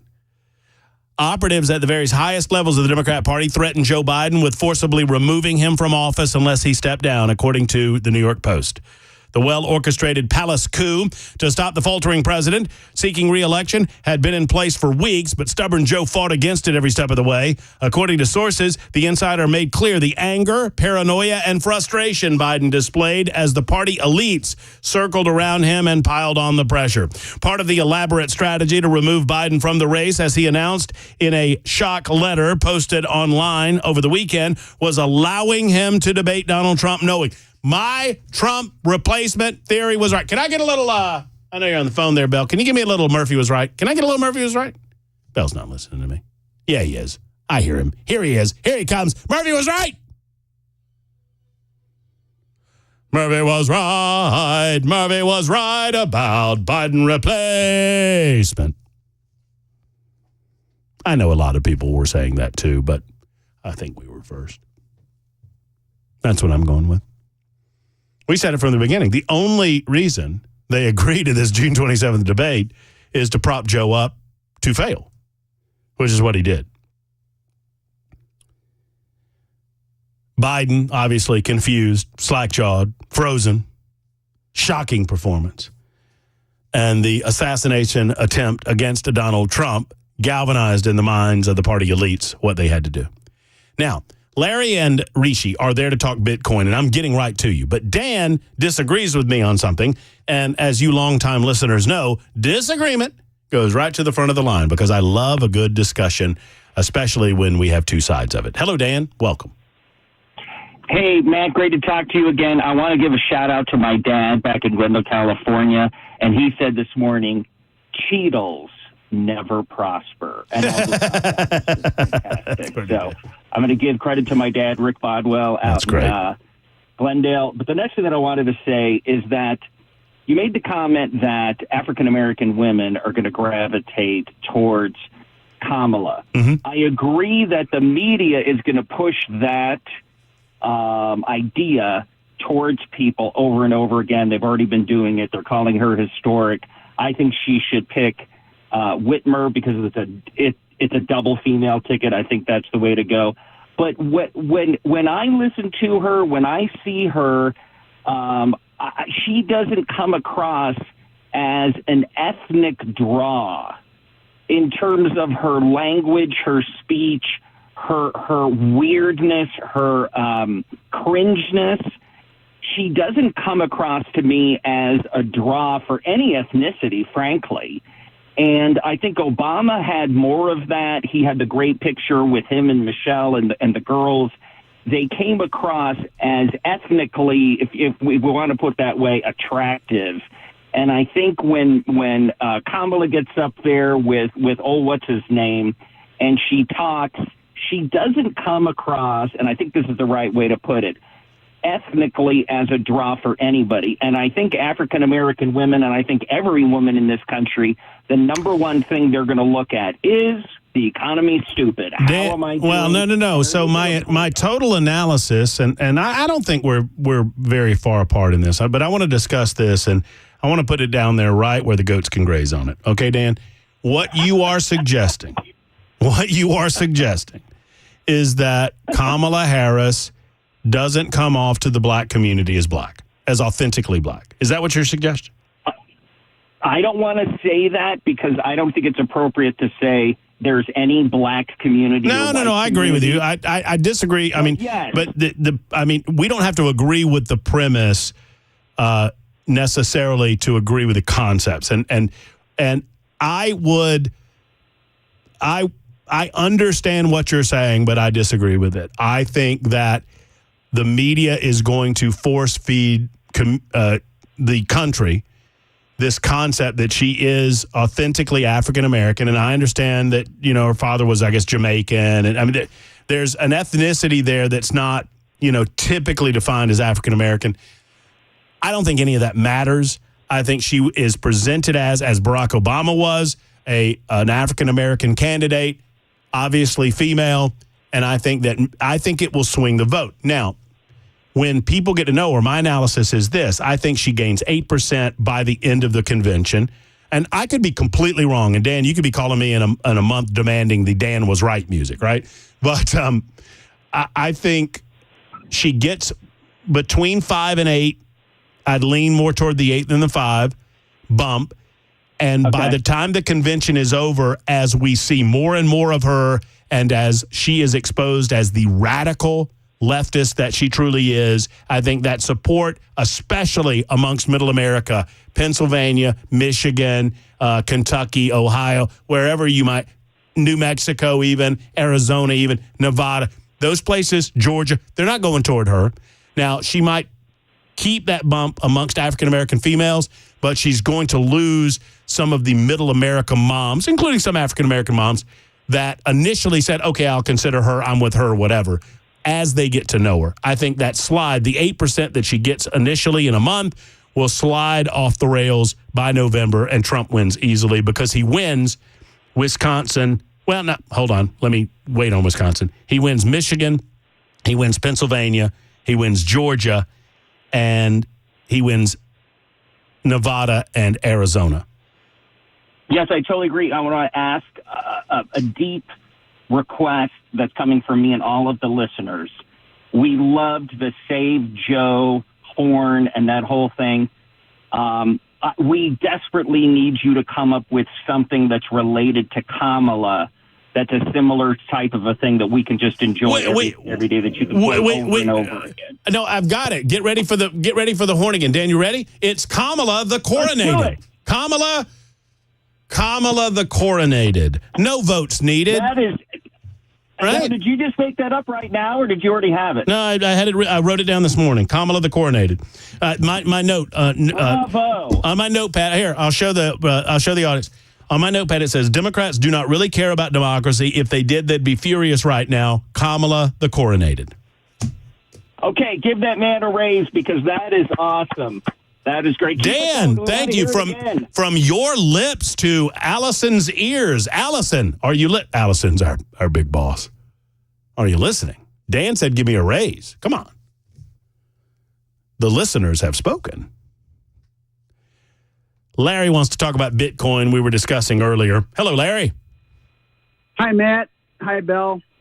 The thing I don't understand about Bitcoin, I just don't understand it, and I can't put it together in my head. Bitcoin has to be valued in something, so it's valued in currency. You buy it with your currency. You're going to buy anything with it, you're going to have to, make it into currency again. I mean, would you take, if you had gold, for instance? I think they would disagree with that last part, but yeah, I'm with you so far. Go ahead. Well, if you had gold, would you use the gold to buy Bitcoin? I mean, I just don't understand how that works. Well, it's a part of my confusion, Larry, is that it seems to, depending on what we're talking about and how we're talking about it, it floats between a currency which has an assigned value and a commodity or an investment asset which has a different type of value, a physical or tangible value. Now, that is somewhat assigned based on, all of it's assigned based on supply and demand, but there's a difference between a currency and an investment. And they seem to, it seems to be, I'm trying to be nice to our guest. It seems to be a mishmash or an amalgamation of two. There are enough smart people that dig it, that I'm interested in getting to know more of it, but I'm very, very suspicious of it. Yeah.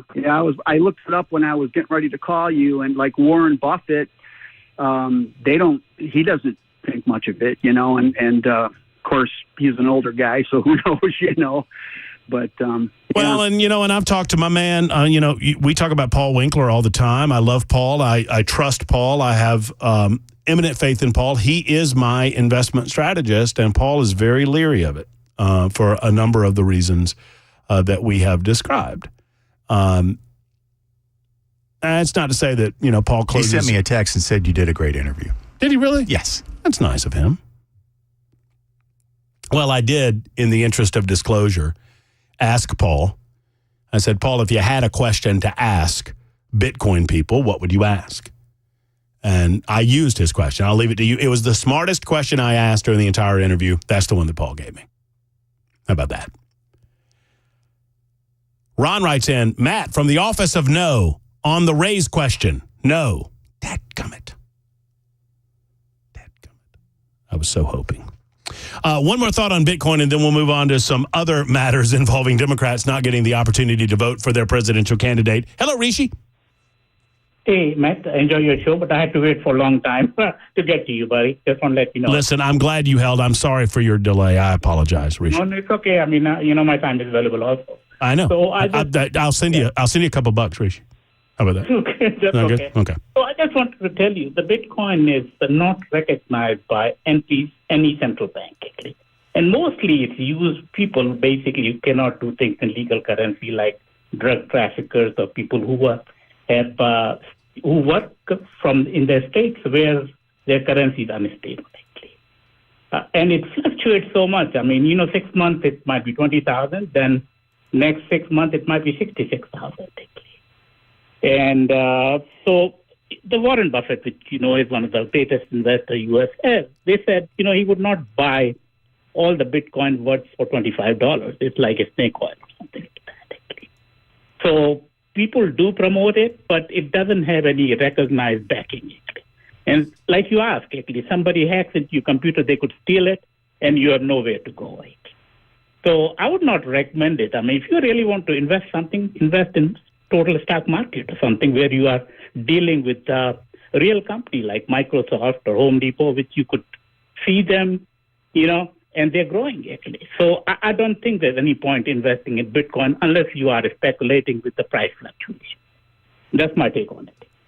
I like the take, Rishi. Thank you, and thank you for holding for the length of time that you did. I do appreciate you.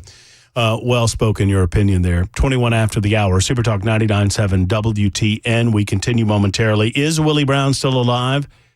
It's a question that has been posed on the membersnutrition.com super text line. I'll answer said question next. Also, Andy Ogles. I'll answer that question next.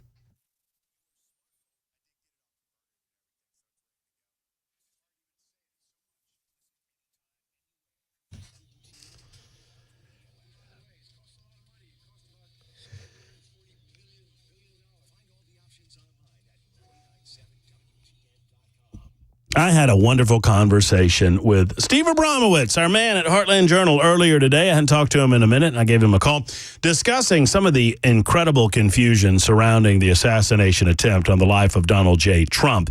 It is hard to find resources that you trust. It's hard to find information online that you trust. I trust Heartland Journal is going to vet all through that information and figure out what's right, what's not right. Although I will say this too, Steve and I discussed this today, that asking questions is essential nowadays because there's so many questions that don't get asked on mainstream media. There's so many conversations that never happen in the mainstream. We need to have those conversations, especially when it comes to something as serious as an assassination attempt. They have those conversations on the podcast side of things at Heartland Journal. You can talk with Steve directly through emails and through communications of that sort. And I oftentimes speak with him on his podcast, and he comes on the show from time to time. I encourage you to check it out. It's Steve Abramowitz and heartlandjournal.com. That's heartlandjournal.com.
Kamala Harris reportedly now vetting potential VP picks. Also, the Israeli prime minister is visiting the U.S., and he's got meetings scheduled with the current president and the most past president. We'll have those stories at 2:30 on Super Talk 99.7 WTN. Super Talk 99.7 WTN. Thank you much, Jay Harper. Appreciate you. We're winding our way to 3 o'clock. The drive happening at 3 o'clock. Plenty to get done between now and then. However, let's clean up a couple of these things before we get back to the phones. So, Willie Brown's still alive. Willie Brown, the 41st mayor of San Francisco between 96 and 04. Was also the Speaker of the California State Assembly for about 15 years. He was in the California State Assembly for years. Very well-known commodity out in California politics. He is 90 years of age. Still married to his wife, Blanche Vitero, although they officially separated, apparently, in 1982. That's very, very important to AP. Associated Press finds that it's very important to know that Willie was separated from his wife, with whom he had 4 children, or at least some child. I don't know if all of his children came from his wife. I mean, I'm just being honest. I'm just looking at his background here. It says he has his wife, his spouse, Blanche Vitero, married in 1958, separated in 1982, and it says he has 4 children. Now, why in the world would I question whether or not all of those children were between himself and his spouse? Because he cheated on her multiple times, including a relationship with the soon-to-be coronated Kamala the Coronated. Bell, hear me again. I said Kamala the Coronated. You're going to get tired of this before it's over. Every time. I want it every time. Working on a piece of audio. No, it's all good. I want it every time I say Kamala the Coronated. I want to hear. That's right. Because that's what she is. She's a, no, the other is Twitter, Facebook, Twitch. He had an affair with Kamala Harris. Not Kamala. I didn't say, see, you can't do it when I just say Kamala Harris. No, you have to do it when I say Kamala the Coronated. Come on. I mean, I was listening to Nashville's. You're going to get tired of it. No, I was listening to Nashville's morning news this morning with Dan Mandis, and it was, I think it was during the Gang of Four Amigos where Mandis was talking about wearing out audio, and he does. It's funny, but he wears it. He'll find a piece of audio and absolutely wear it to the nub. Between now and November, when I say Kamala the Coronated, there you go. Y'all will love it until you don't. Secondarily, there was a question posed to me, and I did not know the answer to the question, and I want to clean this up real quick because I asked and got an answer. So we had Courtney Johnston on, who's running against Andy Ogles, and all of that's culminating on August 1st in the primary. And it's probably the most competitive, if I had to put my finger on the pulse of it, the most competitive of the primary races that we're seeing, outside of maybe Farrell Hale and Chris Spencer. And I'm now being told there's a third person running in that race. And that third person, by the way, Bell, is asking for equal time, and we're going to have to give it to him between now and August 1st. I'll give you more on that coming up later on. Oh, no, she's Democrat. Never mind. No. It's not. It's a third party running on the Republican, or a third person running in the Republican primary. That said, Andy Ogles is running a television ad. We played it for you yesterday, in which Donald Trump's voice is heard on the TV ad. And there were several of you, primarily there was a caller asking, hey, is that really Trump's voice or is that AI? Because if that's not really Trump's voice or if that's something they're putting together, well, that doesn't seem right. Did you preview this, by the way? I don't think there's a reason to, but I listened to it, but I wasn't listening for curse words. No. I don't think Donald Trump would be cursing. Okay, I take that back. I've heard some stories. So some of you were questioning whether or not that was actually Donald Trump's voice because it seems choppy to a certain degree. Andy Ogles reached out to me this morning, and I'm sorry, I'm just interrupting myself. I'm now being told that Gentry, the third guy that wants attention in this Senate 18 conversation with Chris Spencer and what's his name, Farrell Hale, Fearless Farrell, who won't call me back. Multiple telephone calls, multiple texts to Farrell Hale. Farrell Hale refuses to call me back.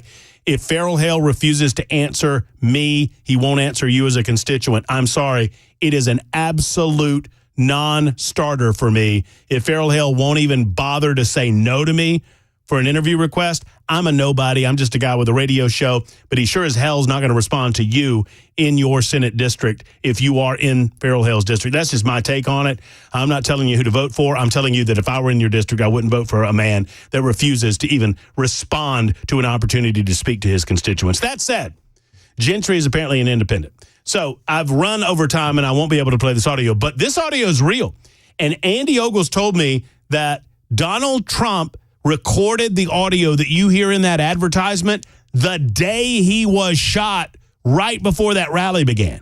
Amazing. So it sounds like it was recorded on a phone in the back of a limo. That's exactly what I thought, too. I think Andy requested a personal endorsement. He received a personal endorsement, so good for him. We'll play you the raw audio sent to me by Andy coming up in just a moment on Super Talk 99.7 WTN.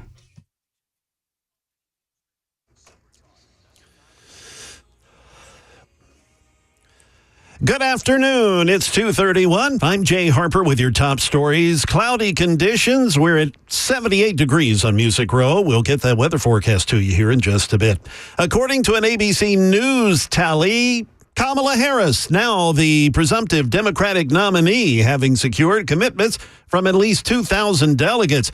And she's now vetting potential VP picks, reportedly. Today, one name rumored to be on that VP shortlist is Governor Roy Cooper of North Carolina. He says, though, that he's flattered, but he wants the vetting process to play out. There was tremendous support for her, and this might have been grassroots people leading the leaders to say, hey, this is our person. You big guys get on board. The DNC plans to hold a virtual roll call vote in the first week of August on the nomination. The convention begins August 19th.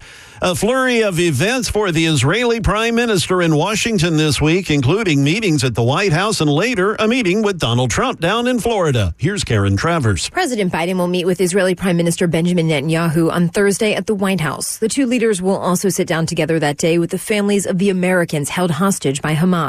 The meetings come a day after Netanyahu delivers remarks to a joint meeting of Congress on Wednesday. The Israeli prime minister is also scheduled to meet with former President Donald Trump in Florida on Friday. That is the latest news. Weather's on the way. I'm Jay Harper, WTN News.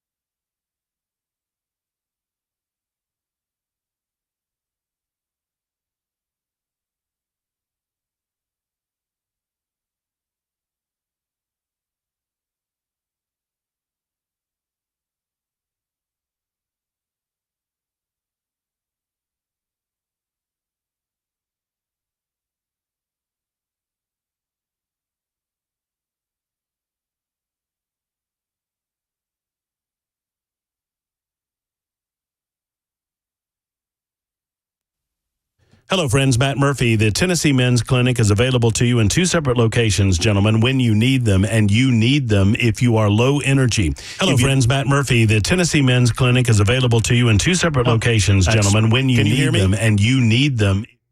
Yeah, thank you. I could hear me. Anyway, Tennessee Men's Clinic, let's continue talking about that energy level.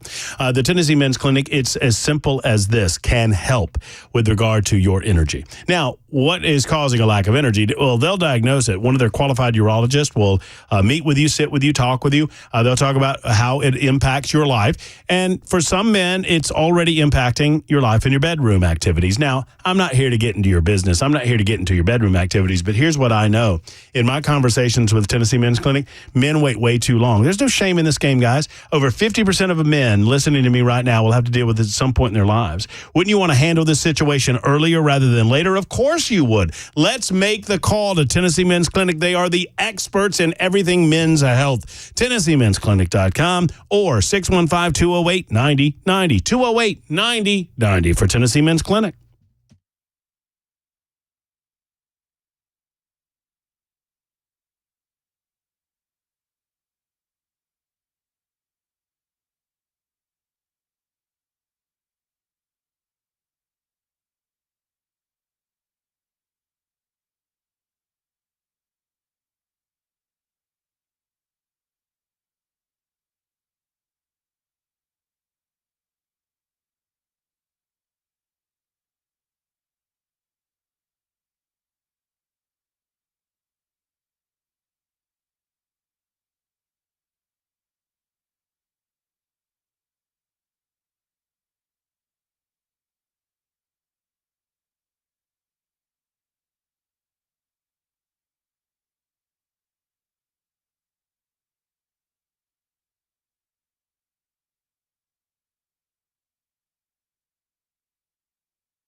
The Dr. Gill Center for Back, Neck, and Chronic Pain Relief is located in Franklin. And frankly speaking, let's talk about your pain. Are you hurting somewhere? Have you experienced back pain, neck pain, knee pain, elbow pain, hip pain, wherever it might hurt? Did you know that the Dr. Gill Center can assist you? The Dr. Gill Center is here for you. The Dr. Gill Center wants to help you, and they want to do so without the need for popping pills, without the need for doing anything involving any sort of surgical procedure, and obviously they don't want to cover up the pain with needles. They know that you want to live a pain-free life in a more natural way, and that's why they're here for you. They also love their community, and toward that end, the Dr. Gill Center supports organizations like Hope Smiles. They want to remind you that this Thursday you can experience the Heart of the Community service at the grand opening of the new Hope Smiles Dental Center.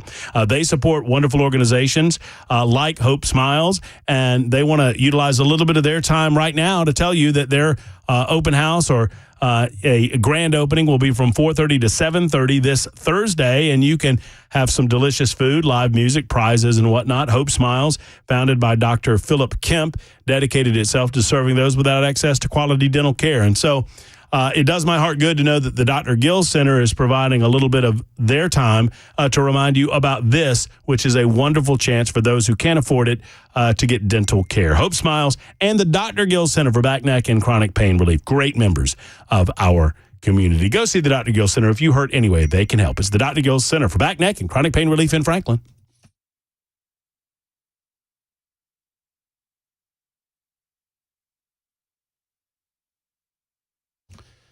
Or worse. Sorry, I was finishing up a conversation with Bell. The scary thing is you could be right. It's 2:40, Supertalk 99.7 WTN. Pleased you've decided to join us. Donald J. Trump will be joining us in Nashville, Tennessee, coming up later on in the week. Saturday, I believe, is his expected arrival time. He's out on the campaign trail once again. Now he's got a brand new candidate. You know, it's no longer sloppy, sleepy, confused, dementia-addled Joe. It's a new ball game, baby. We are the dog that caught the car when it comes to Joe Biden, as now it's time for Kamala the Coronated. No votes needed. 615-737-9986. Jordan, you are next. Your thoughts, my friend. Yeah, so this is not the first time that the Democrats have disenfranchised their own party. If you remember back to 2016, Bernie Sanders was doing just as well or better than Hillary Clinton. Yes, sir. But Hillary Clinton had all the superdelegates. And then 2020, because of COVID, they basically shut down their primaries and somehow got Bernie Sanders to jump out, who was doing just as well or better than Biden, and got him to endorse Biden. And you were talking about the debate being to see whether or not Biden could stand up to the pressure. I don't think it was about that at all. I don't think they ever intended to run him as president. They simply had to start running him to avoid the primary this year, and then the debate was just to give them an excuse to kick him out. Yeah, I mean, I can understand the theory there. One way or the other, you know, whether your theory is correct or there's another reality going on, I'll say this. I don't think Joe Biden was aware of any of this. I think Joe Biden went kicking and screaming when he realized that they were throwing him under the bus. Yeah, no, but ultimately, though, that's 3 election cycles in a row where they've disenfranchised their own voter. And if I was a Democrat, I'd be pretty pissed. You know, it's amazing to me. I would be too. I mean, and it's an odd dynamic, Jordan, and thank you for the call, that Jordan and Matt Murphy are speaking for the liberal Democrats, the leftist in the listening audience. Why are you not speaking up for yourselves? Are you not upset by this, or are you happy? Is winning the only thing? Do you not care how you get there? Well, obviously, if that's the case, you don't care that much about democracy, which goes back to my original point. Leftists don't care about the democracy that they preach to try to save. The elites don't, the party officials don't, and the rank and file don't. Obviously, if they did, they'd be running from this process because this process is anything but democratic. But they don't. Wow, man. You know, I missed Joe when he was more cogent. Oh, wait. Joe Scarborough. He's cogent. He's cogent. Remember a couple weeks ago when Joe was talking about how this was the sharpest he had ever seen Biden in his 50-year career? No, that's when he used, I mean, we need to go back and lift that. He's cogent. He's cogent. Like, what? What are you talking about, Joe? Come on, man. It's amazing how quickly all of these pundits and supporters and influencers for the party have just suddenly done the old switcheroo. I mean, I get it when people like Harry Sisson, he's going to switch to where whatever. Harry Sisson is a cuck, but he gets paid. So you know he's going to do whatever they tell him to do. But Joe Scarborough, it's like, dude, come on, have some kind of credibility. It's embarrassing. I mean, if they had any shame, they would be experiencing shame right now. But they don't. They don't have any, so they can't experience it. And remember when I tell you that Kamala Harris is as radical as they have ever come. The mayor in Washington, D.C. obviously painted Black Lives Matter on 16th Street. Other protesters came and painted the phrase defund the police. That phrase has gotten a lot of traction. The president clearly views it as politically advantageous. He's been tweeting about it. Joe Biden today coming out and saying, I do not support it. What does that phrase mean to you? What is your reaction to it as a policy prescription? Listen up. 2020. So, Chris, we have to reimagine safety and public safety in America. You know, the status quo has been to determine and create policy around the idea that more police equals more safety, and that's just wrong. Y'all hearing that? You want to hear it again? To determine and create policy around the idea that more police equals more safety, and that's just wrong. More police equals more safety, and that's just wrong. I seriously doubt anyone in the mainstream media will ask her to defend that comment that she made as a vice presidential candidate. Scotty is next up in Columbia. Hello, Scotty. Hey, how you doing, Matt? I'm fabulous, Scotty. Thanks for asking. I'm your LFT in crime. I talked to you a couple weeks ago, and I'm wondering what's going on. Have we found anybody to donate our lots of Trump to? Oh, we'll figure that out when the time comes. We established yesterday that Joe Biden leaving the race in no way releases me from my obligation to grow my hair until we have a new president-elect of the United States of America. We know that I'll get to cut my hair on November 6th. I think that it'll grow out long enough in that time, but I could be wrong. But obviously, if I've got enough hair at the point that we're cutting it off, I'll donate it to someone or another. We'll find an organization. You going to do it with me? Oh, yeah. Heck yeah. Okay. Definitely. All right. Yeah. And, whether it's Locks of Love or, I'll figure out the best organization to donate it to based on the parameters that they provide. Yeah, that's cool. I'm on 570, so you're. But I'm older, so my hair doesn't grow as fast as it used to. Wait, you're on day 570 of growing it out? Yeah. I love it. I love it that you're counting. I'm just on 143, so I got a lot of catching up to do. Well, it all started off with my daughters telling me to cut my hair, which I was rebellious against. Then in November, I decided to cut it when we got a new president. And I told my wife last night, I said, hey, I got to cut my hair, right? And she said, no, that's not it. So she shut that down, too. So good for you. Scotty, we'll keep in touch. We'll keep talking about it, and I appreciate your call. And, yeah, let's do this together. I mean, why not? We've got to make a statement in some form or fashion. 615-737-9986. Someone sent me this in the spirit of Kamala Harris being Kamala the Coronated. Listen to this. Pass the butter, please, Vicky.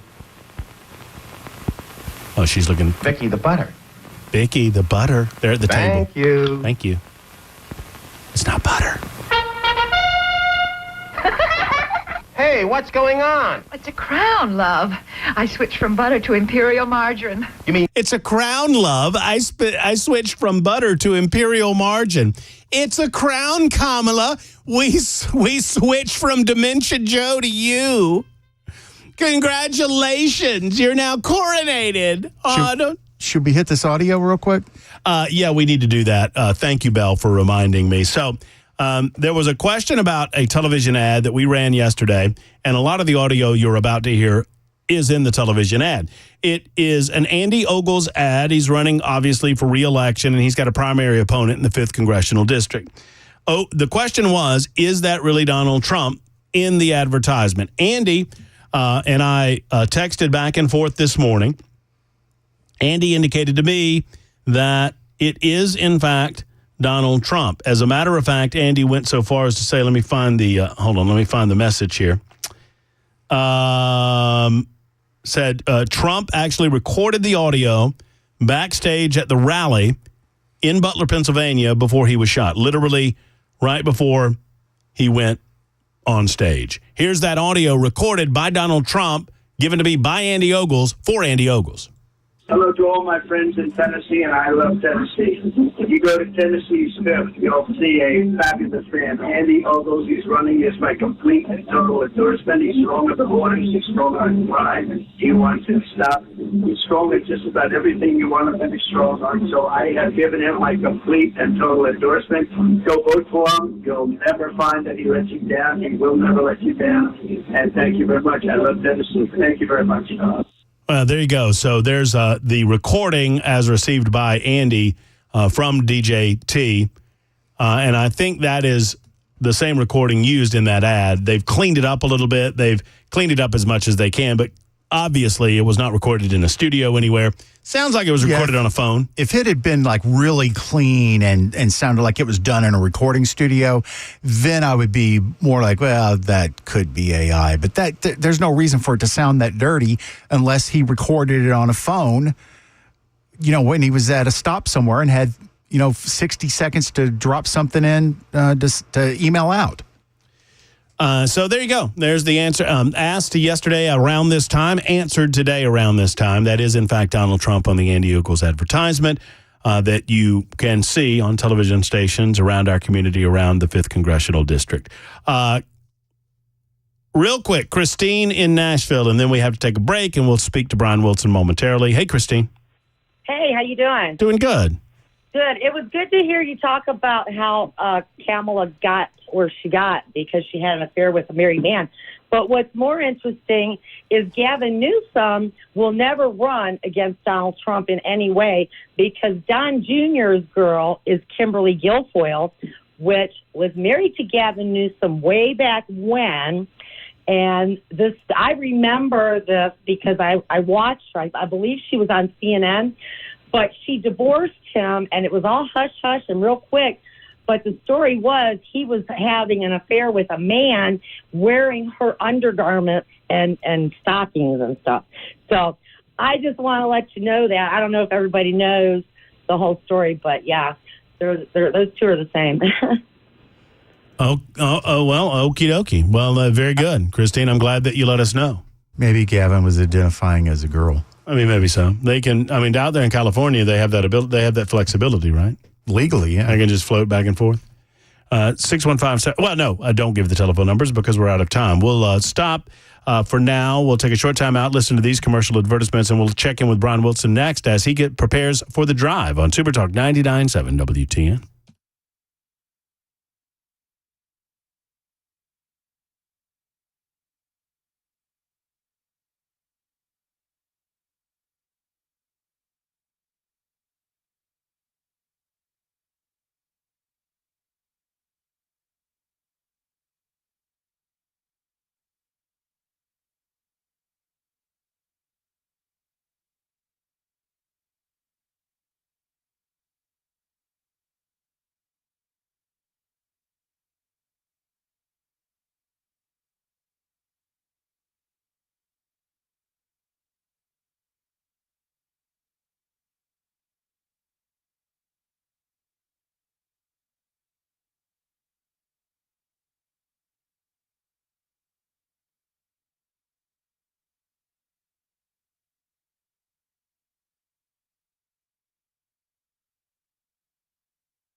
Should I tell Brian what I just told you?